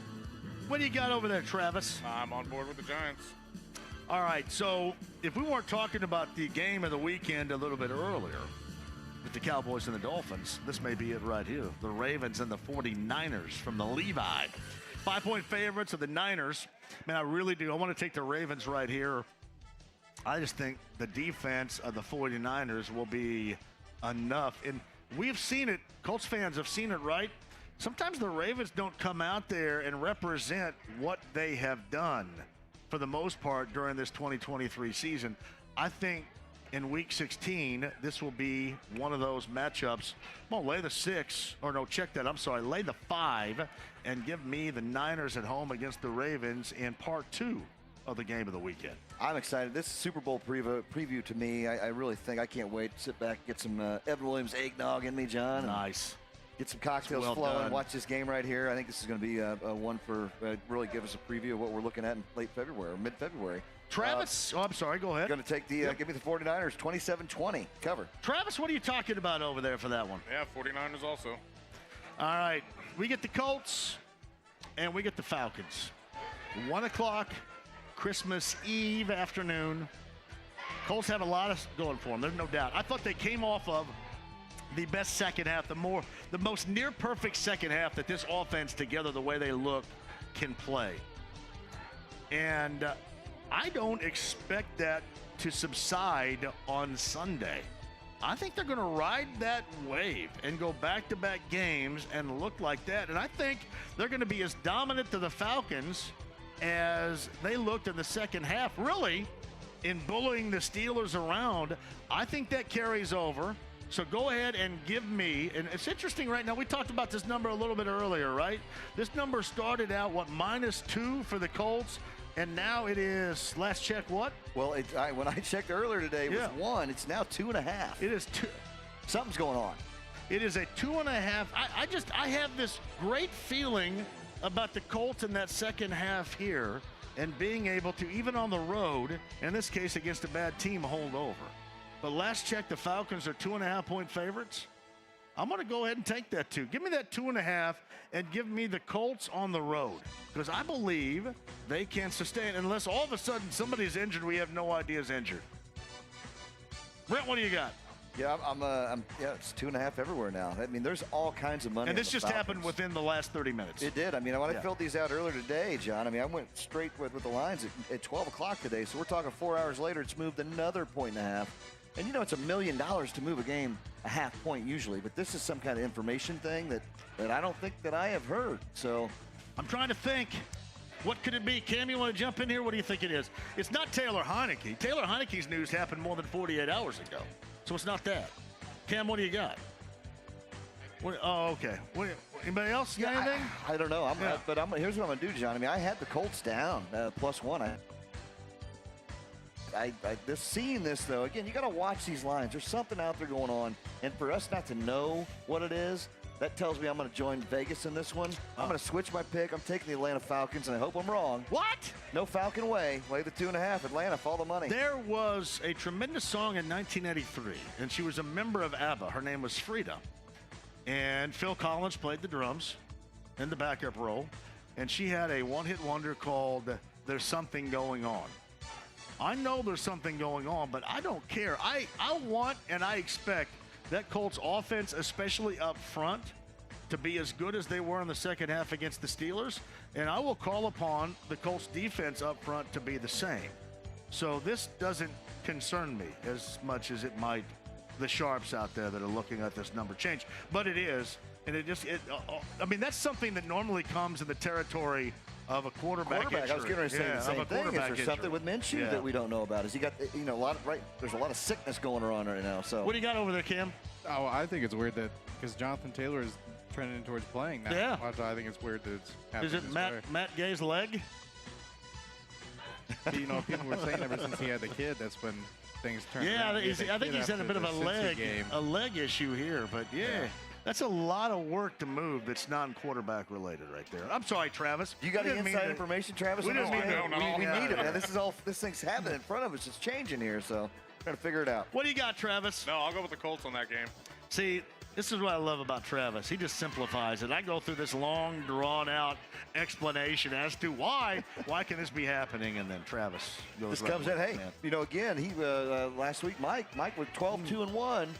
Pretty cut and dry. Travis we're going to put these two up against each other for the next couple of weeks here, John. There is a ton of stuff going on, but that is a significant number change. That really is. That we will follow So keep your eye on that. Whatever's out there, something's going on. So. Hey, Travis, tell everybody about tonight, tomorrow night, Saturday, and upcoming once again here at Britton Tavern. Yeah, tonight we've got Pub Pull starting at 7 o'clock. It's like a Family Feud style trivia.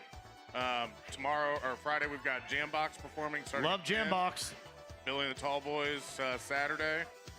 And then that New Year's Eve weekend, got the Bishops, Andrew Young, and Big 80s. And then looking forward to February. We've got a Battle of the Bands coming up on Sundays. Oh, nice.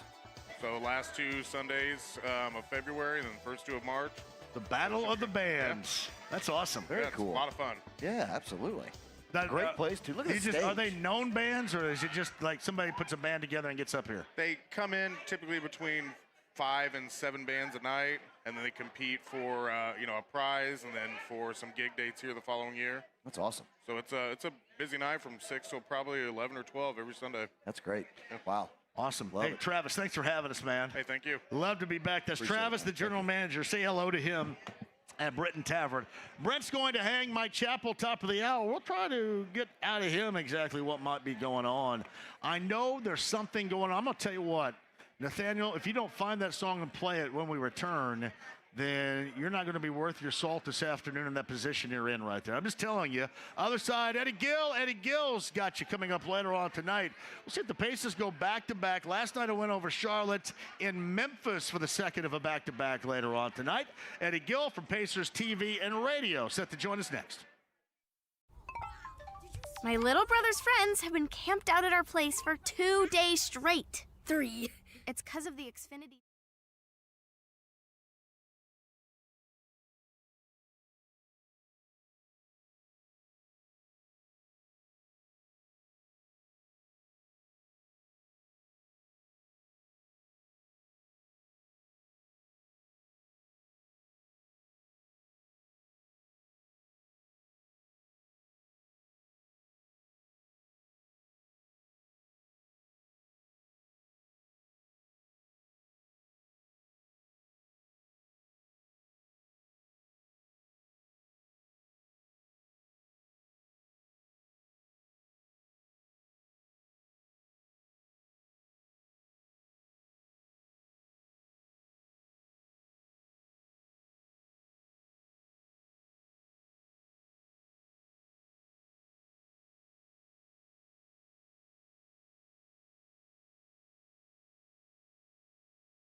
They were.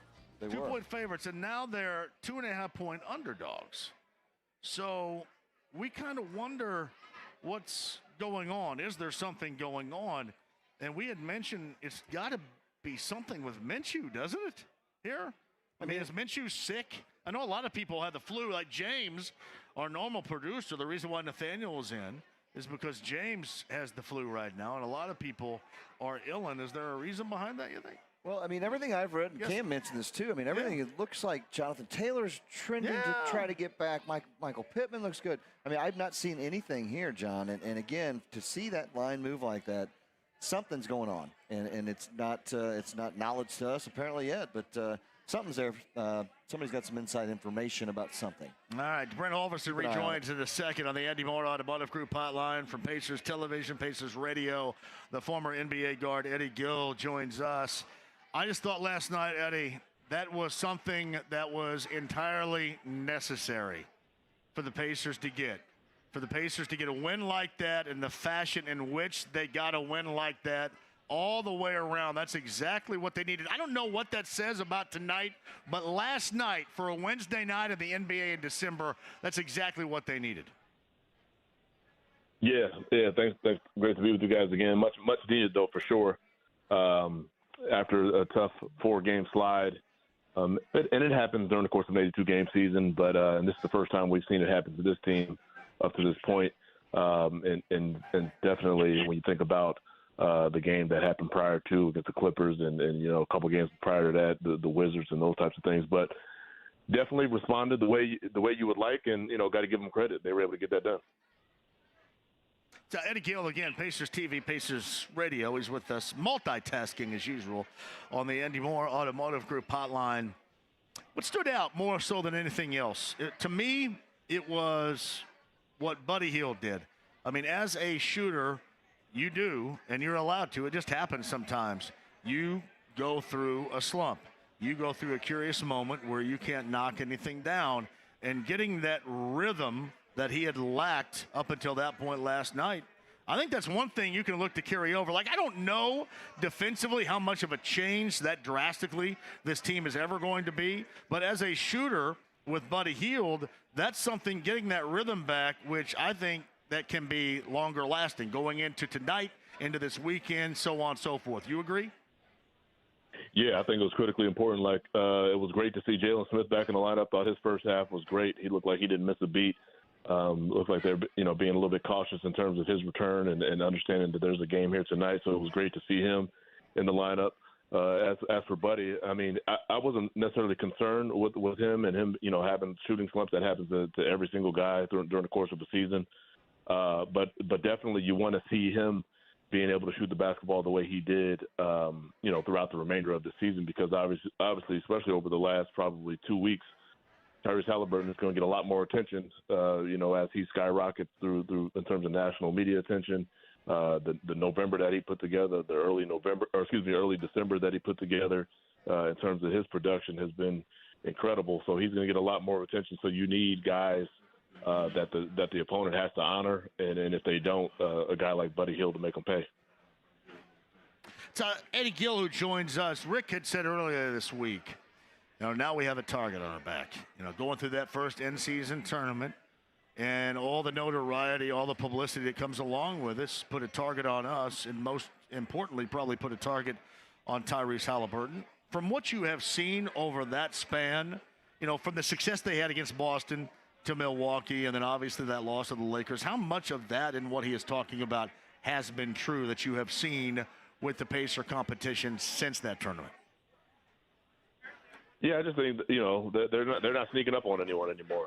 Everyone knows that they have a top 2 or 3 offense in the league, and Tyrese Halliburton is on track to be a starter in an All-Star game. So his game is not sneaking up on anyone.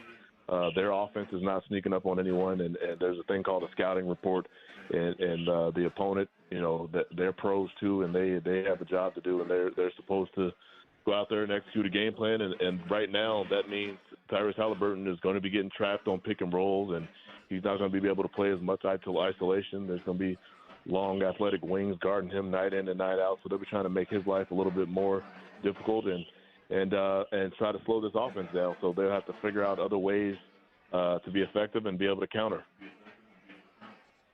So Eddie Gill from Pacers TV, Pacers Radio, kind enough to join us on the Andy Moore Automotive Group hotline. It has been talked about, this team defensively. I hated it on Monday, Eddie, because not only did they take a beating in terms of giving up a $150 plus, but I saw Kawhi Leonard acting in a jovial fashion. I don't even think I saw when he won an NBA title, for that matter. And you saw the Clippers all clowning around, and you wonder about this team's defense. How much more do they have, in your opinion, defensively to give, and how much of this may come down to, organizationally speaking, they just need to find some other guys to help mix in to make this defense better? What I'm asking, how much you think is fixable with this present roster? I think it's definitely fixable, and the reason why I think that is because we've seen it. Now, have we seen it consistently? Have we seen a lot of it? There's an argument to say no, but the fact that you've seen it enough to where that if you really lock in on it and focus and it climbs the charts in terms of your priorities, you can play at that level a little bit more than what we've seen. Their pace of play, you're going to give up more possessions. Those types of things are all true, but I think it's lazy to say that. We just got to go out and try to outscore everyone every night, and or to say that no one plays defense in the NBA. There's levels to it. If you look at playoff contenders, teams that are winning championships, they're always in the top 5, top 10 at minimum defensively in terms of relative to the entire NBA. So if you're telling me those aspirations are playoffs and being a contender, then you find a way to get it done. Can you make an argument to get other guys who lock in on a defensive end or this, that, and other? You may be able to come up with that case, but I think this team, as constructed, we've seen them play defense at a higher level. Again, like I said, at a smaller sample size, but it's just a mental approach in terms of like, hey, all right, we're going to do this night in and night out, and not necessarily depend on putting the $140 on the board to win. Eddie, a frustrated Rick Carlisle on Monday after that beating they took at the hands of the Clippers had mentioned a variety of, well, we may have to think about doing this, and part of that variety was slowing the tempo down, which, all right, I understand that, but I think the points you take away are not necessarily going to be made up that often on the defensive end. Do you think that is a reasonable, a feasible option if their defense can't consistently improve, is slowing down the pace that they play offensively at all? I think you can. I think it'll be difficult because this team has found an offensive rhythm and basically a lifestyle in terms of how they play, especially with Tyrese Halliburton at the point. He's pushing the basketball, make or miss, regardless of what's going on out there. So to try to slow him down and rein him back in terms of what he does best, it may be difficult. But I do think you can be selective in terms of when you are pushing the basketball, especially if you've had 3 or 4 really bad defensive possessions in a row, and you need to just slow down for at least a few possessions to try to rein it in some cases. Are you going to do that over the course of 4 quarters? No, but you can be a lot more selective in terms of when you are pushing the basketball up the floor. If in fact your defense is really taking a beating because you're coming up empty on the offensive end and you're giving up easy opportunities on the other. Well, and since you played, I'll ask you that. I get what you're saying. You're saying, well, it's not going to change who Tyrese Halliburton is. You find ways to slow it down in other avenues. I just think the way this team is built and how they played, that would be, to me, this is just me, that sounds nearly impossible to do. Yeah. Like I said, I don't think you're not going to tell Tyrese Halliburton to walk the basketball up the court. That's just not going to happen, right? That's just probably not going to happen. And then having said that, I don't know if you have dynamic enough guys who can just sit down and find quality looks against the half-court defense, right? So they're playing this pace of play because it's harder to defend. But having said that, it does challenge your own defense. But if you have the mental approach to it, you can be better. again, I don't think this team is all of a sudden going to be vaulted into the top 5 defensively, but with more consistency and a focus there, you can crawl into the middle of the pack and then just be serviceable on that end. Here's Eddie Gill, Pacers down in Memphis tonight. That tip time is at 8 o'clock. Eddie joining us from Pacers TV and Pacers Radio. Obviously they're going to get the home debut of Ja Morant coming up later on tonight. And Eddie, you've seen this. The Grizz, they've been basically a disaster so far. But re-entering him into the fray is a dynamic that is really tough on a team like the Pacers coming in the second of a back-to-back and that type of atmosphere. Bad record for the Grizz or not? Yeah, you got to take records and previous games completely out of the equation when you go into this game here tonight. Ja Morant is, prior to suspension, is easily a top 10 player in the league and arguably a top 2 or 3 point guard in the league. He does things that only a handful of guys can do. He clearly is motivated, and the team is motivated. It's a jolt of energy, and he looked like he didn't miss a beat in his first game back, capping it off with a game winner. So regardless to whether this is his first game or he's been there the whole season, this is going to be a tough game for anyone, and just happens to be the Pacers' night. We're going to get more minutes for Jalen Smith coming up later on tonight. That was managed last night, but I'm going to tell you, when he was out there, when he went in for Miles, he was stroking jumpers. And, really, he was back right to the point of how he impressed us all up until that injury. How much more do you expect to see out of him tonight? Yeah, it was great to see him. I think probably, if I had to guess, again, it being a back-to-back, they'll be cautious in his return. Yeah. But, man, he didn't miss a beat. As soon as he checks into the game, he gets right to it, offensive rebound and put back, knocks down a couple threes, couple rebounds, and I was really encouraged to see how he played, and it's been nice to be around the team and watching him just slowly but surely ramp up his preparation to return to action. And I thought the Pacers did a great job of preparing him to get back into the flow, and he did a great job himself in that first half. And man, you look at that center position throughout the entire night, man, you can't ask for more between what Miles Turner did in that first quarter to set the tone. Jalen Smith comes in. I said, obviously, he had a great first half, and Isaiah Jackson in the second half, he played the backup center minutes, and all 3 of those guys I thought were fantastic. And I'm going to ask you this, and you probably know this, I'm a supporter of Miles. I have, even through, a lot of people around here oftentimes are not. But I have this question too, and I've asked before, and he talks about how he just kind of lets the game kind of come to him. But we saw aggressive Miles last night. Was that just a product of who he's going against? Or why should we not see that type of Miles, power to the basket, things of that nature, more often than we end up seeing? Yeah, I thought he was incredible with the way he started the game. His aggression was noticeable. And that's clearly when he's at his best is when he's playing aggressive and decisive basketball. And I thought his IQ for the game was great. He found spots to find, whether it was getting all the way to the basket, playing physical game, that little short mid post area where he rolls in there, or picking pops all the way out to the 3-point line.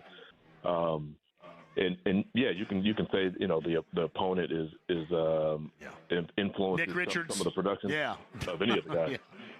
Yeah, for sure. But having said that, it's also opportunities that present themselves. They play a brand of basketball where sometimes the ball doesn't find you. It's finding another guy on a given night. Or I thought the Hornets pick and roll defense was absolutely horrible. Tyrese Halliburton get whatever he wanted at any time in that pick and roll, and oftentimes, especially early on, it was being able to find Miles. So I've talked about it all the time. Even from his very early on days, whenever he's playing aggressive, confident basketball, he's been great, and I've always been a big supporter of Miles. Yeah, and obviously he was a question mark, I think, going into tonight, but yeah, we'll see. This is going to be an interesting back-to-back, to say the least. I completely agree with something you said earlier.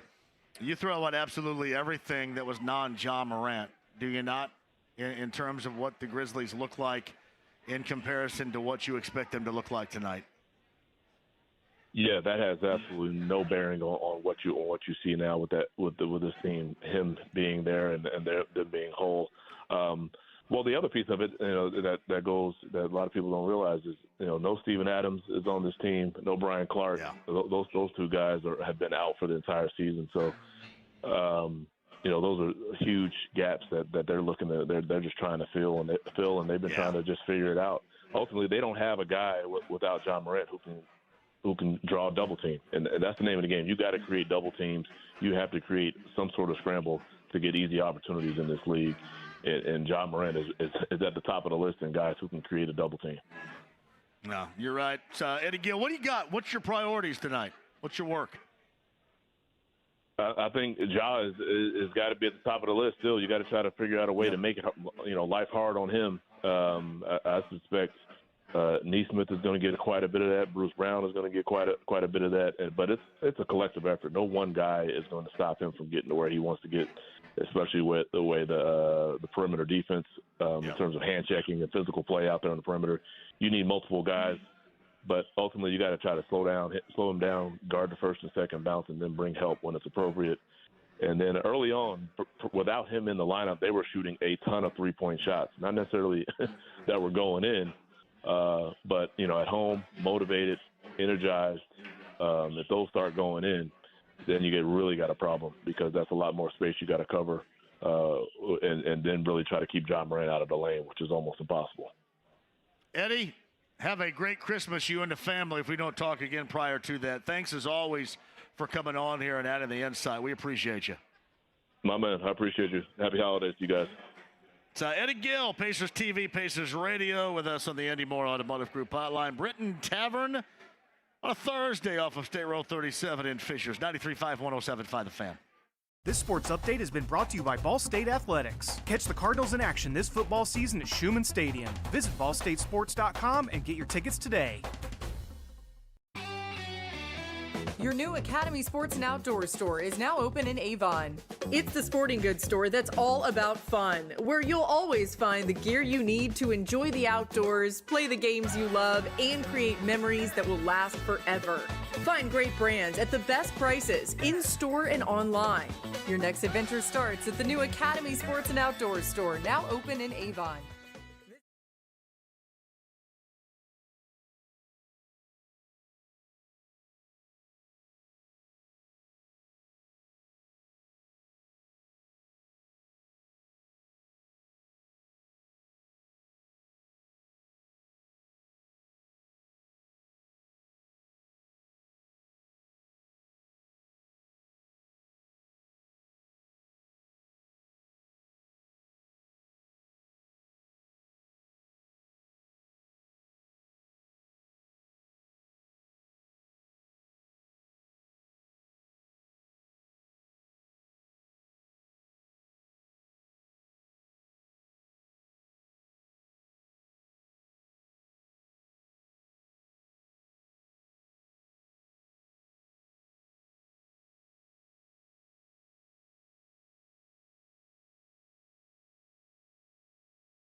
o'clock is that tip down in Memphis with the Pacers and their matchup with John Moran and the Grizzlies. Hey, quick note too, IU's an 8:30 start against North Alabama down in Bloomington tonight. Purdue, number 1 ranked Purdue, 6:30 against Jacksonville up in West Lafayette. IUPUI versus Defiance at 7, and Ball State, Michael Lewis's crew on the road at Minnesota tonight. That tip is at 8 o'clock too. So again, got you covered. Remember, IU across the hall from when we normally are in studio on level number 4 downtown on 93 WIBC. Pacers, Grizzlies right here. Britton, Tavern. We're off of State Road 37 in Fishers, looking for you today. Larceny Bourbon Locks, Luna Azul Tequila Shots. Hey, the latest on a lot of things. You will not want to miss this regarding the Colts with Mike Chappell. Mike joins us next. Bowling, bowling, bowling, keep them balls a-rolling. Bowling, bowling, bowling. Royal Pin. Royal Pin Entertainment is turning up the holiday cheer. Gather your friends, family, and colleagues for the ultimate holiday bash at Royal Pin. Royal Pin Entertainment is your go-to destination for holiday parties that sparkle. For a corporate event or family get-together, bowl your way into the holiday spirit with an event that's as magical as the holidays, with mouth-watering catering options and festive drinks, from holiday-themed cocktails to classic favorites. Act fast, though. Prime dates are filling up quickly. Don't miss out on the chance to celebrate the season in style. Go to royalpin.com or call 317-465-8484 to reserve your spot today. Make this holiday season unforgettable with Royal Pin Entertainment, where the fun never stops. Royal Pin. Royal Pin. Your love isn't confined to an advent calendar. It doesn't stop when the Christmas lights come down. With the Salvation Army, your love lasts all year long. It puts a Christmas present under someone's tree today and a roof over someone's head tomorrow. It brightens Christmas morning and the hardest nights for hardworking families. Together, we love beyond Christmas. Give $25 a month to support local families all year long at sacentralindiana.org. This is Chris Ambrose with B&W Plumbing, Heating, Cooling, and Electrical. If the Grinch has wrecked your home's plumbing, heating, or electrical this holiday season, we are here to undo the Grinch's handiwork. We're only a phone call, text, or email away. And from our family to yours, Merry Christmas and Happy New Year. B&W Plumbing, Heating, Cooling, and Electrical is your trusted local independent American Standard heating and air conditioning dealer. Celebrate the holidays with Big Red Liquors. Save time and money when you shop at a local Big Red. No lines, no waiting, just savings. Become a VIP and unlock hundreds of deals across the store for even more savings on the brands you love. Happy holidays from everyone at Big Red Liquors. Bud Light Blue Friday is at Twin Peaks on 82nd Street this week. Drink ice cold Bud Light and sign up for your chance.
Tonight as well. Purdue, Jacksonville from West Lafayette at 6:30.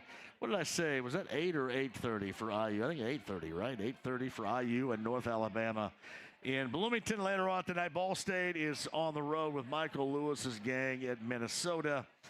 Of course, we got a busy weekend. It's a holiday weekend, but a busy weekend nonetheless. Live from Britton Tavern. I'd love to see you up here. More JMV Takeover shirts to give away, courtesy of Brian Kelly. The shop in Broad Ripple and Carmel with the widely loved JMV Takeover T-shirts while they last here. Britton Tavern, State Road 37 in Fishers today. You need 1D?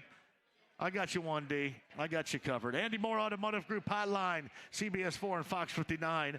Mike Chappell joins us. Man, I have so much right now to cover with you. Let's start with Jonathan Taylor. Protective wrap, a variety of combinations between that and glove work today to get back from that surgically repaired thumb. What do you gather from this? Do you believe that he's going to play? I've not seen in the last 30 or so minutes, so I'm asking you, from what you gather right now, what do you think is going to transpire coming up on Sunday? Yeah, I think he plays. I mean, we talked to him today, and he was very upbeat. Now, I've always said the one person you should not listen to on availability is a player, but I just think that's where we're headed. And our Brett Bensley had a good video clip of Taylor with that glove on, and you really couldn't tell what was underneath it or how they're going to do it. But what Taylor told us, he said, hey, we're going to try some things. There's going to be a wrap/brace something. But keep in mind, he's a running back, and he's got to be able to use his hand. As he said, it's his dominant hand, and he's got to be able to, yes, pass protect, but more than that, ball security. Yeah, it's you're right. And I mentioned to him, and he kind of laughed. I said, you realize that, the Falcons also know that you got a bad or you've had thumb surgery, so, they'll test for that as much as they can. They'll test different wraps or whatever you want to call it, and they'll come to the conclusion that either he can or can't go. I think he will, and you'll just have to hope that what they come up with, and with his own concentration, that he'll ball security won't be an issue. But no, I think he's, as I say, trending. So it was very encouraging that he was listed full yesterday, and he when they really practiced today, he was full. And we'll see if there's any setbacks or whatever, because the Colts today will have done as much as they can within reason. They're not going to take hammers to his thumb, for crying out loud. But they're going to do as much contact to see how that thumb holds up and can he play the position at a winning level. You can't, you just can't have him out there if he can't secure the ball. But he's been doing this, the rehab for the last couple of weeks in a controlled setting, and now today it was uncontrolled. It was controlled, uncontrolled. But we'll see how it goes tomorrow. I think if I had to guess, the listing questionable for the game. I just think there's a very, very, very good chance he plays. To Mike Chappell of CBS 4 and Fox 59. He's on the Andy Moore Automotive Group hotline. I want your opinion on this. I stated this point back on Monday. I thought of the second half of that game on Saturday against the Steelers. Given the group that was out there, I thought that was as nearly to perfection as that group offensively could play. And that's with Sermon and Goodson at running back, and really where it all began up front with that offensive line. I'm just talking about that group, and obviously there's no Jonathan Taylor, no Michael Pittman Jr. You agree with that? I just thought that was a level in which, if you're a coach, no matter who you are, that is exactly what you want to see out of your offensive group in that second half against the Steelers. Yeah, no Zach Moss. I mean, he goes out with the forearm injury. No question. I think the offensive line, they weren't inspired by criticism of the media, because they know they didn't play well in a few games recently, certainly at Cincinnati, and they took it upon themselves to get it cleaned up, and to do that to Pittsburgh. I mean, 170 yards is the most Colts have ever rushed against the Steelers, ever. Ever's a long time. And to do it with two guys who are your third and your fourth backs, that's pretty impressive. So, that's we always, you talked about next man up and all that. Well, that's in short order, they lose Zach Moss and Michael Pittman to the concussion. And you really kind of manhandled the Steelers in the second half. And, yes, and that's what you want to do. That one drive, that 15-play drive where the first 13 plays were rushes. And they picked up a couple of third and shorts on that. So that was really impressive. And it starts up front. It just does. The offensive line has had overall, this has been a very good season. That was a really good final 3 quarters against the Steelers. So Mike Chappell, who joins us. This is odd, and before we get into some of the mystery that's going on, the Vegas line, which I don't pay that close attention to, but I do, like I'm doing today, do picks every week with our Larceny Bourbon Locks and Luna Azul Tequila Shots every Thursday. We've watched the Colts line basically with the Falcons on Sunday go from the Colts -2.5 to the Colts +2.5. And normally when something like that happens, there is a quarterback situation. Is Minshew sick, or is there something going on there that we just don't know about right now that somebody knows? Because the Vegas change in odds right there is odd, to say the least. No, I don't know. I really don't. It is strange. No, I mean, everybody, full participation, and I don't know. But again, it's funny because Vegas knows something. I mean, they not a bit about this game necessarily, but they're so spot on with their point spreads. I don't know. I would think the idea that Jonathan Taylor's probably going to play would impact the Colts favorably. So I don't know. It is interesting. But, nothing I know about with Minshew. He's not listed on the injury report. He was out there today. We talked to him yesterday. Yeah. Maybe I have no answer for you. We'll just see if Vegas really knows what they're talking about come Sunday. Yeah, it certainly couldn't be Taylor Heineke. Taylor Heineke's announcement came like 48 hours ago as well. Yeah, I don't know. It's strange when you got a team kind of pushing to the playoffs and are getting their health back. Again, Michael Pittman's got a really good chance of playing against a team that's kind of playing them. They've benched their quarterback twice, and now you go into Taylor Heineke. It's kind of confusing, but I'm trying to get too deep in it because I always can't figure it out. Yeah, I can't either. We were just kind of knocking that thing around as we were here. Mike Chappell of CBS 4 and Fox 59 joins us. All right, let's move on to the mystery. Do you believe you know why Isaiah McKenzie and Tony Brown were dealt with in the fashion, suspension-wise, from the team at the end of the season like this? What they did to get that type of punishment response from the Colts within? Do you know? No, I wish I did. I poked around and talked to people that I trust, and no, all I was told is they deserved it. So no, I don't. If other guys have it, good for them. I don't. This is one where no, that's the point. Nobody has it. Nobody has it. Nobody nationally. Nobody locally. It'll come out. I mean, it always comes out. It'll leak somehow or whatever. But right now, no. And the thing I'll add is, this is a pretty significant, harsh penalty. Yes, it is. It can't be that they missed bed check Friday night. They were 20 minutes late, or they've been late to meetings. Because first of all, I don't think Steichen would put up for being late for meetings, over and over again. It cries out that there was an event. There was something that went on. The first thing that jumped into my mind was some kind of a fight that really got out of hand. I don't think that's what it was, from what guys were saying in the media room. So I don't know. It's such a harsh penalty. 3 games without pay. That's normally a major event type of thing. So I don't know. And we poked around the locker room, and those guys, they were told to shut up and not talk about it.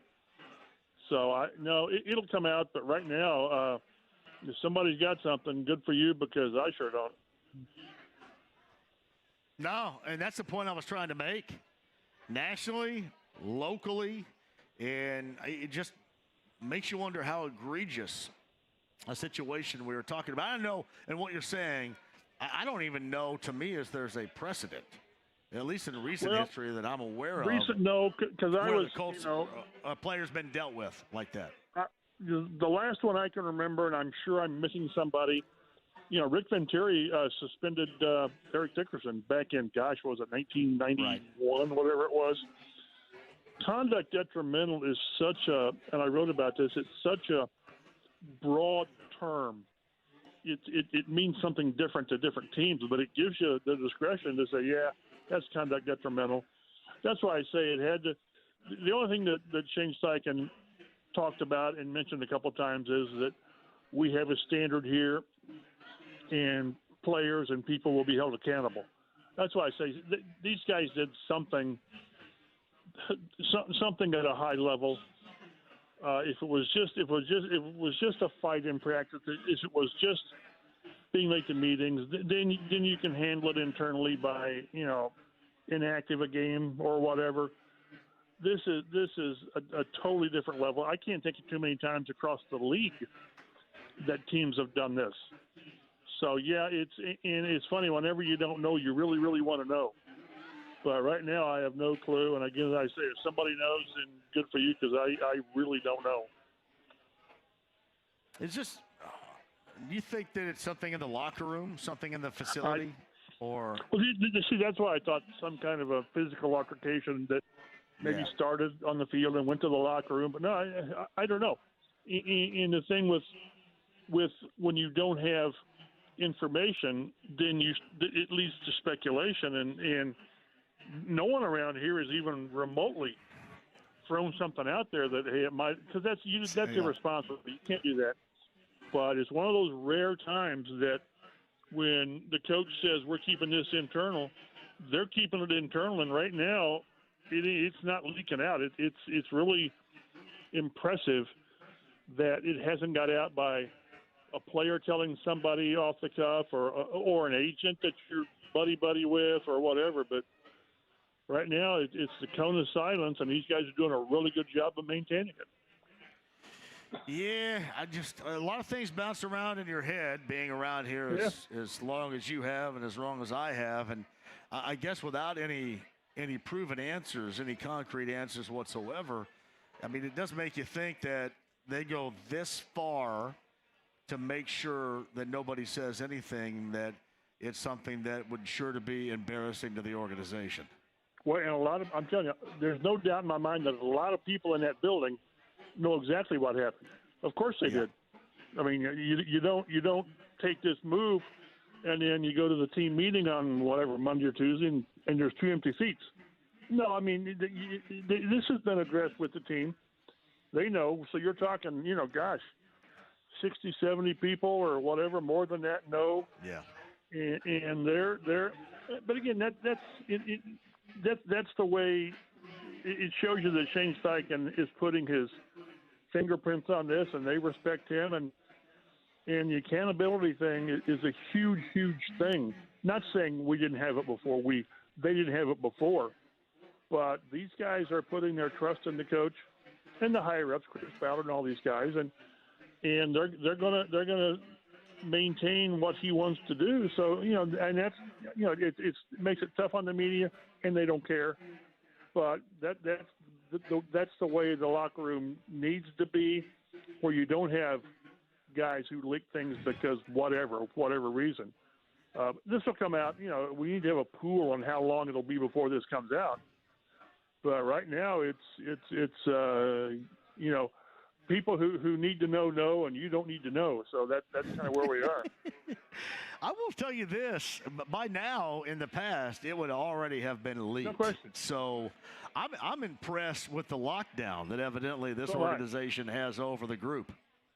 I always say that one of the most incredibly impressive things was when Boston came and got the Boston or got the Butler basketball coach, and nobody knew about it. Yeah, that's incredible. That's really hard to do in today's media environment. It really is. Can I tell you a story really quick, and you can play off of that? So that was a summer afternoon, I believe, in late June, and I'm in studio, and Tony Donahue is my producer. In 10 minutes, this is the truth, and everybody knows it, 10 minutes prior to that becoming announced or reported, somebody called anonymously Tony on our line and said, Brad Stevens is going to the Celtics. That's going to be announced later on today. Tony told me during a break, Mike, and I was getting ready to go on vacation, and I didn't want to be catfished. So I said, there is no way in the world I'm going to say this by somebody calling up and telling you that. And then 10 minutes later, it came to fruition. Right. It was the truth. So yes, you are right. Yeah. And normally that's further, even further down the road. I mean, you get the information far before that. So that was an amazing thing too. Yeah. So it's really hard to keep things in-house under wraps, and with the way, you tell somebody a secret, then it's no longer a secret. I mean, and the more people that know, it's really hard to keep it that way. They're doing it, and kudos to them. As Stephen Holler and I were talking, is when you don't know and they're not going to tell you, you really want to know. I mean, you really want to know. But, we'll see when this comes out, because it will come out, but right now, it ain't none of your business. Yeah. Yeah, people are asking me, so does that have an effect? It wouldn't have any effect on the line. It's just really weird. It's just we've been around long enough to both. If this was a more, frontline player, maybe. Listen, the line moving like that normally is quarterback related. That's why I asked you if you'd heard anything, because normally when a line profoundly moves like that, it's something quarterback related. Nope. And maybe it moves tomorrow, which maybe that's a lot of times the lines move also when there's heavy bidding on one side, and they want to try to even it out for whatever reason, to even it out so they don't get totally, hosed on the betting at the end of the game. But it's pretty curious. So Mike Chappell of CBS 4 and Fox 59. So what's your thought on Michael Pittman Jr. Sunday? I think he plays. I really do. He's a tough ass. He's a badass, isn't he? He is. There was no way he was going to be taken off on a cart on Saturday. Not a chance.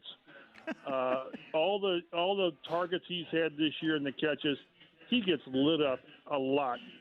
So yeah, he's a tough guy, and he's the kind of guy that Ballard and Steichen are going to want to build into this offense. We'll see what the price is. That's for another day, but that's what you want. That's what you want. And the fact he practiced today without the red jersey is extremely encouraging, with today being Thursday. And, but he's still got to, go through the passing the neurological independent guy. And so we'll see. There was a few weeks ago when Ryan Kelly was, we thought, on track to play, and he didn't, and then it took another week. But I won't be a bit surprised if Taylor and Pittman are back, and that's huge with the ramifications of these last three games. And you want to be at your as healthy as possible going into these big games, and they will. They're not going to get Braden Smith back. He didn't practice today, but getting these two offensive playmakers back is huge.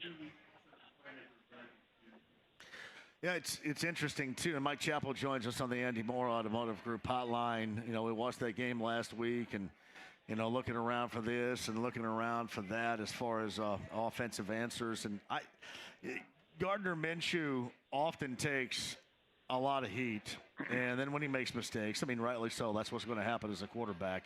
But that was a hell of a game that he had on Saturday against the Steelers here. That's, and we've talked about this, if you can draw up a game plan, not giving up 13, not falling behind 13-0 with how bad they played, but that's exactly how you want this offense to operate. If you don't worry about names, Minshew throws for the 3 touchdowns, and then they turn to the run game, and they just shove it down the Steelers' throat. And that's how this team is built right now with that Richardson. It's to make have the quarterback, I don't want to say manage the game, but make the plays when he has to, but then lean on the run game. And if they can do that the last 3 weeks, they're in good shape. So again, I've been as critical of Minshew as anybody probably. You want more, but for the most part, not for the most part, he's the reason they are where they are. I mean, he's more than done what anyone expected, not just for a game or two, but for the better part of the season. And a lot of times backups, they'll play pretty well. And, Joshua Dobbs, it was at Minnesota or wherever, and he plays really well for a couple games. And then all of a sudden, reality sets in. Well, that's not happening with Minshew. He had those 2 bad games with the turnovers, but by and large, he's done what he needs to do. And, as long as they get good stuff from the receivers with Pittman and the tight end, and you get the run game, whoever it is, whether it's Moss or Taylor or Sermon or Goodson, this is a pretty good offense. So it bodes well for him. Again, it's funny, we were talking, the season's a marathon. It really is. But now they're in the sprint stage. 3 games to go, and a month ago, I think we were talking how, they got a pretty good shot at one of those wild card spots. Now they got a pretty doggone good chance of winning the division. With Stroud's apparently not going to play this week, and Trevor Lawrence apparently didn't practice today, and Jacksonville's in a tailspin, and they go to Tampa Bay this weekend. So that game, that last game with Houston, it could very well be a play-in game, and it could very well be for the division title and a home playoff game. Yeah, and no doubt about that. It's funny. I mentioned this at the start of the show. They have expectations from me right now. They have expectations, and I know a lot of people say, well, they're playing with house money because this is not going to be their future, blah, blah, blah. Yeah. But I have to remind people all the time that you're promised absolutely nothing.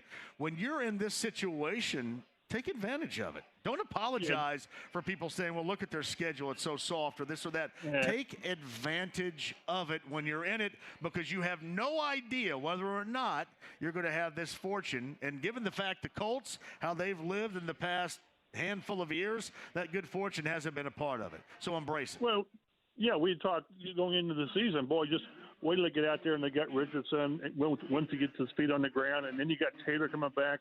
They played 1 play this year. 1. You have no idea. You're right. Yeah. Whatever situation you find yourself in, for whatever reason, here you are. I don't care. They've beaten Carolina, New England. And all. That's who's on your schedule. I really get kind of irritated when people sort of downplay what this team has done. They lost their quarterback, started 4 games. Jonathan Taylor's missed 7 games. Braden Smith has missed a bunch of time. Juju Brent-Smith has missed a lot of time. So no, don't give me that. Take care of what you got. You're right. You are promised nothing. So I think what a playoff berth would do as positive reinforcement to what Steichen and his staff are trying to do would be immense. So yeah, don't worry about, well, if we fall short, we got next year. No. You have no idea. So make the most of it. Win these last 3. You got to win 2 of the last 3, and one of those being Houston, and then see what happens. Hey, Mike, in closing here, is it my wide receiving name recognizable lust playing tricks on me with this, or do you think Jarvis Landry would have been a nice addition in some form or fashion to this team? Well, they looked at several receivers, I thought, during the weekend. Didn't they sign Winfrey?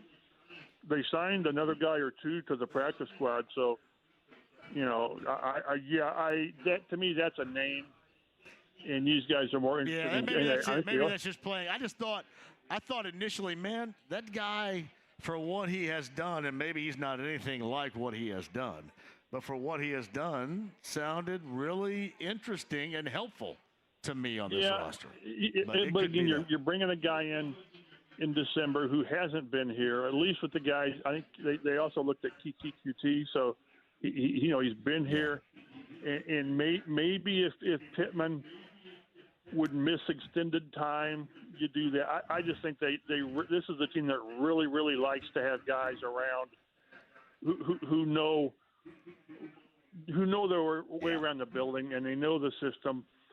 I saw that name too, and I'm sure it perked a lot of guys' interest. But these guys really have a way of doing things, and that's not one they normally do. It's Mike Chappell of CBS 4 and Fox 59. We'll just wait patiently and see if somebody ends up finding out what ultimately happened, and we'll see if we're either let down on or we're oh wow of it. So yeah, and whatever we hear, I'm going to say yeah, okay. That's when we hear it, we're going to say oh, so that's why they took that strict of a discipline. Well, and you're going to say yeah, okay, I get it. And then we're going to immediately compare it to what we believe to be those that handled things softly with Frank Reich and Chuck Pagano as coaches prior. We're going to compare that to, this is what they're doing now. That's not like back then. If something similar happened there, yeah. But again, this had to be something like oh my God, they really did that? I mean, that's again, that level of discipline, it had to be something significant. It just had to be. Yeah, it's funny. I went back and watched that game on Saturday, and Rich Eisen, who was doing the play-by-play, started talking about how Isaiah McKenzie had been helping out Josh Downs leading up to the first time he'd ever returned punts in the NFL. And I kind of wondered at the time. It didn't sound too off base at the time. We all questioned in the Colts pregame huddle why both he and Tony Brown were healthy scratches, but it didn't really strike me at that time. But now it kind of strikes me as, I wonder how much he was helping him prepare for the first time he was out there. Yeah, maybe not much. So. Well, and two, probably because there's a very good chance these two guys don't play here again. I mean, so it's always the case of, again, when you're down on the bottom third of the roster, the one thing you don't do is bring attention to yourself. Don't give them a reason to cut you or suspend you. Well, these guys gave them the reason, whatever that reason is. All right, Mike. Well, we'll check in with you again next week. Have a great Christmas if I don't see or talk to you prior to, and then we'll talk to you next week in preparation for the Raiders. And you don't want the Colts to blank this thing up right now. And there's still ways you can blank it up. They're still not a great team. They're a good team, not a great team. Just don't blank it up. So it's there for them, and you just hope they take advantage of it. We'll see. Yeah. Have a great Christmas in Beech Grove, Mike. Thank you. Merry Christmas to you guys, too. Later. Mike Chappell of CBS 4 and Fox 59 on the Andy Moore Automotive Group hotline.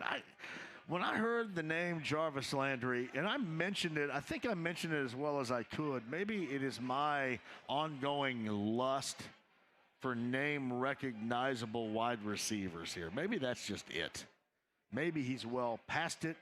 And as Mike put it, he hasn't been here. These other guys have at least been here.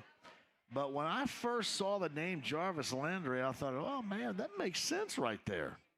Possession receiver to be in there. A little go-to for Gardner Minshew.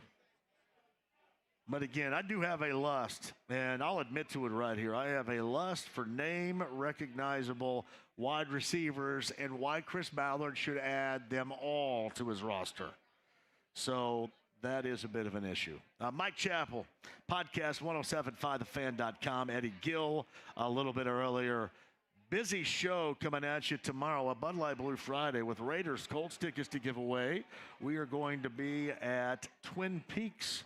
That's 82nd and I-69 coming up tomorrow at Twin Peaks. I believe, from what Daryl told me earlier this week, they are going to be in the elf and holiday season Santa type of gear coming up tomorrow for you, fellas. I'll have some more JMV Takeover t-shirts to give to you as well. Today, we are up in the Fishers. We're at Britton Tavern in Fishers.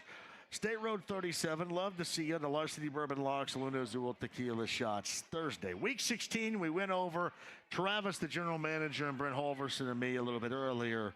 We did that. We'll talk with you at 239-1070 to close out the show. And remember, at 6 o'clock tonight, a very special memory show that Jake Query put together regarding Bob Knight. The interviews that we all had after the passing of Bob Knight. That's coming up at the top of the hour with host Jake Query of Query & Company. 93.5 and 107.5 The Fan. We've been telling you about the mission of Villa Lici of Indianapolis, a local organization building the first of its kind assisted living residential community for people who have suffered a traumatic brain injury. Right now, there's a matching grant up to $100,000 if Villa Lici can raise another $100,000 to maximize this kind gift. Listen to those who can benefit, those whose lives tragically declined after their accidents. I had a lot of friends, but it's like a lot of friends like disappeared. I'll just put it like that. I rarely think about what I used to do.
8 o'clock down in Memphis at the FedEx Forum.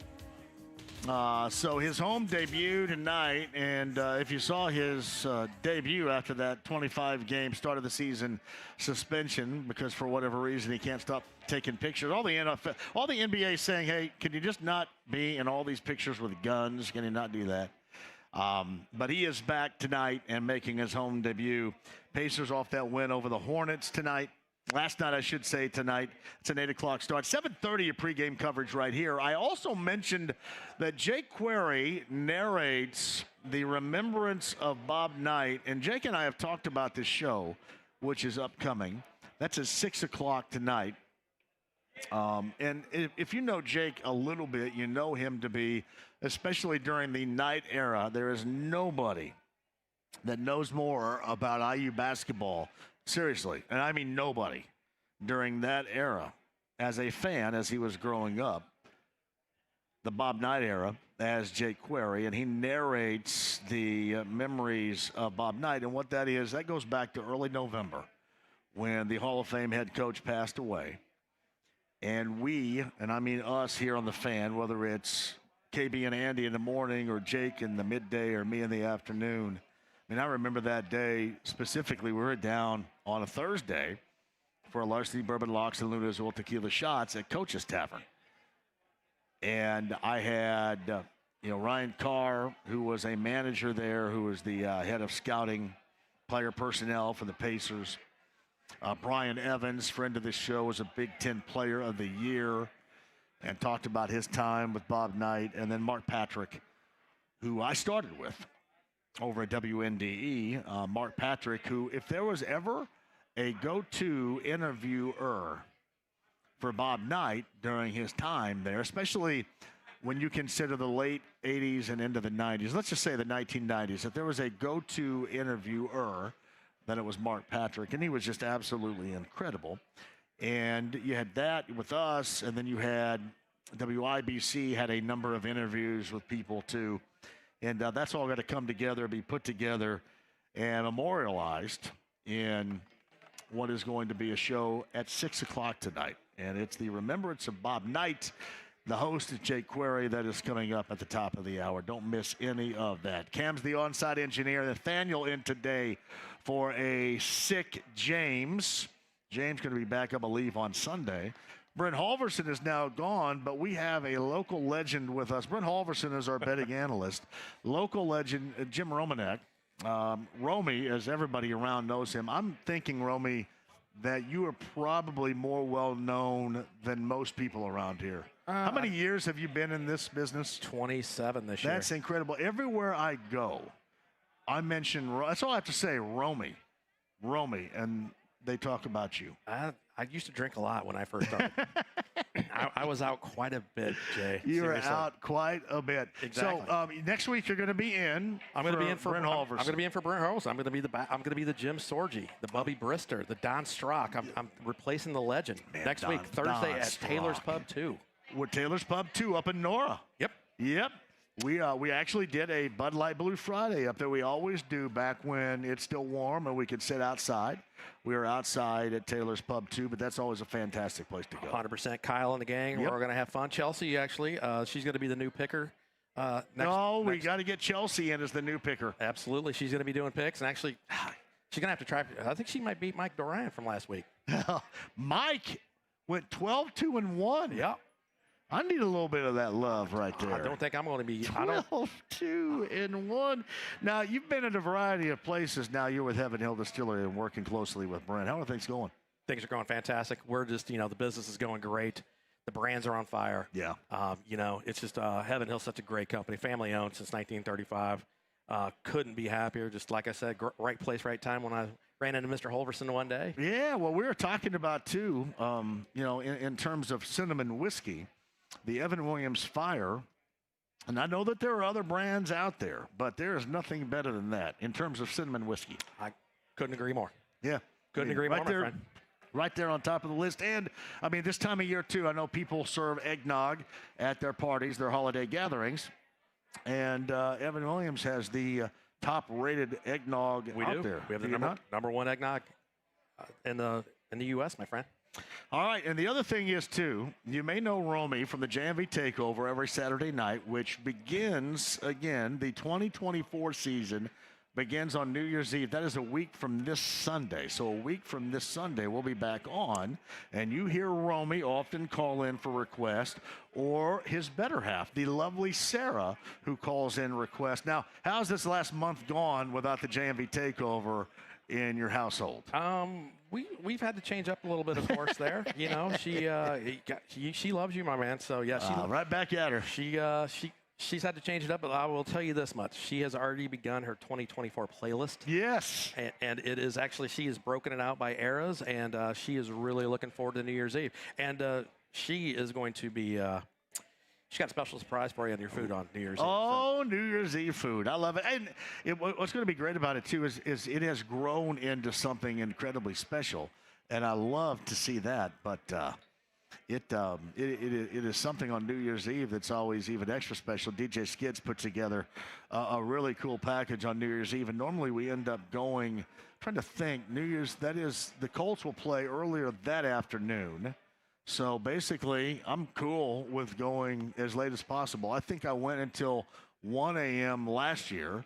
The record is, I think I went till 3 in the morning when the Colts were in Germany. Ooh. And I've gone until like 2:30 in the morning when I did, the 500 weekend. I've done that. So I've only done that once, but we'll probably go later than midnight as we normally do. I'll be honest with you. I don't. We make you don't make it. We'll make it to 12:02. We'll make it to 12:02, John.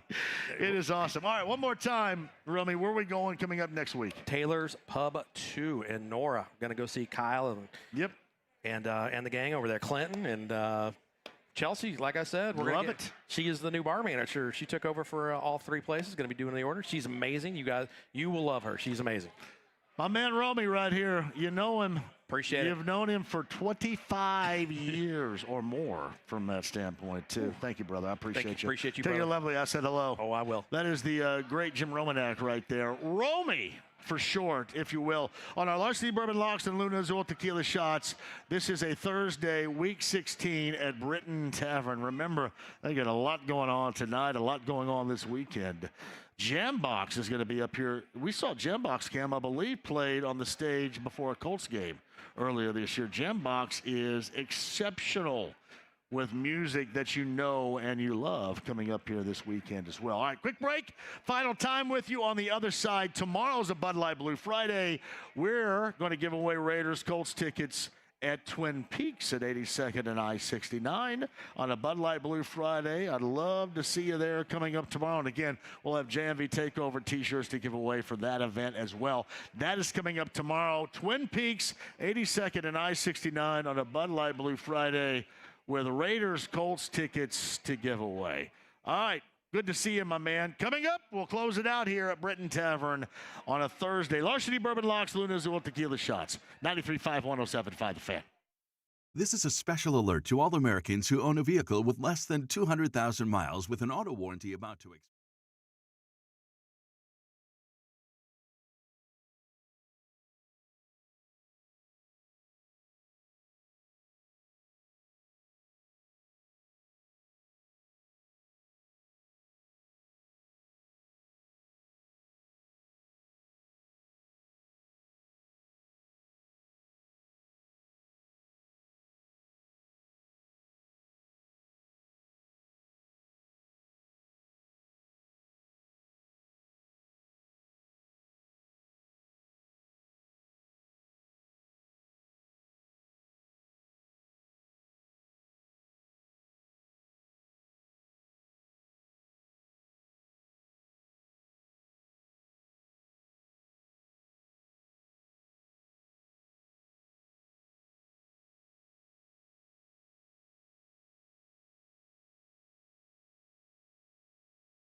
Pretty sweet to Obi Toppin.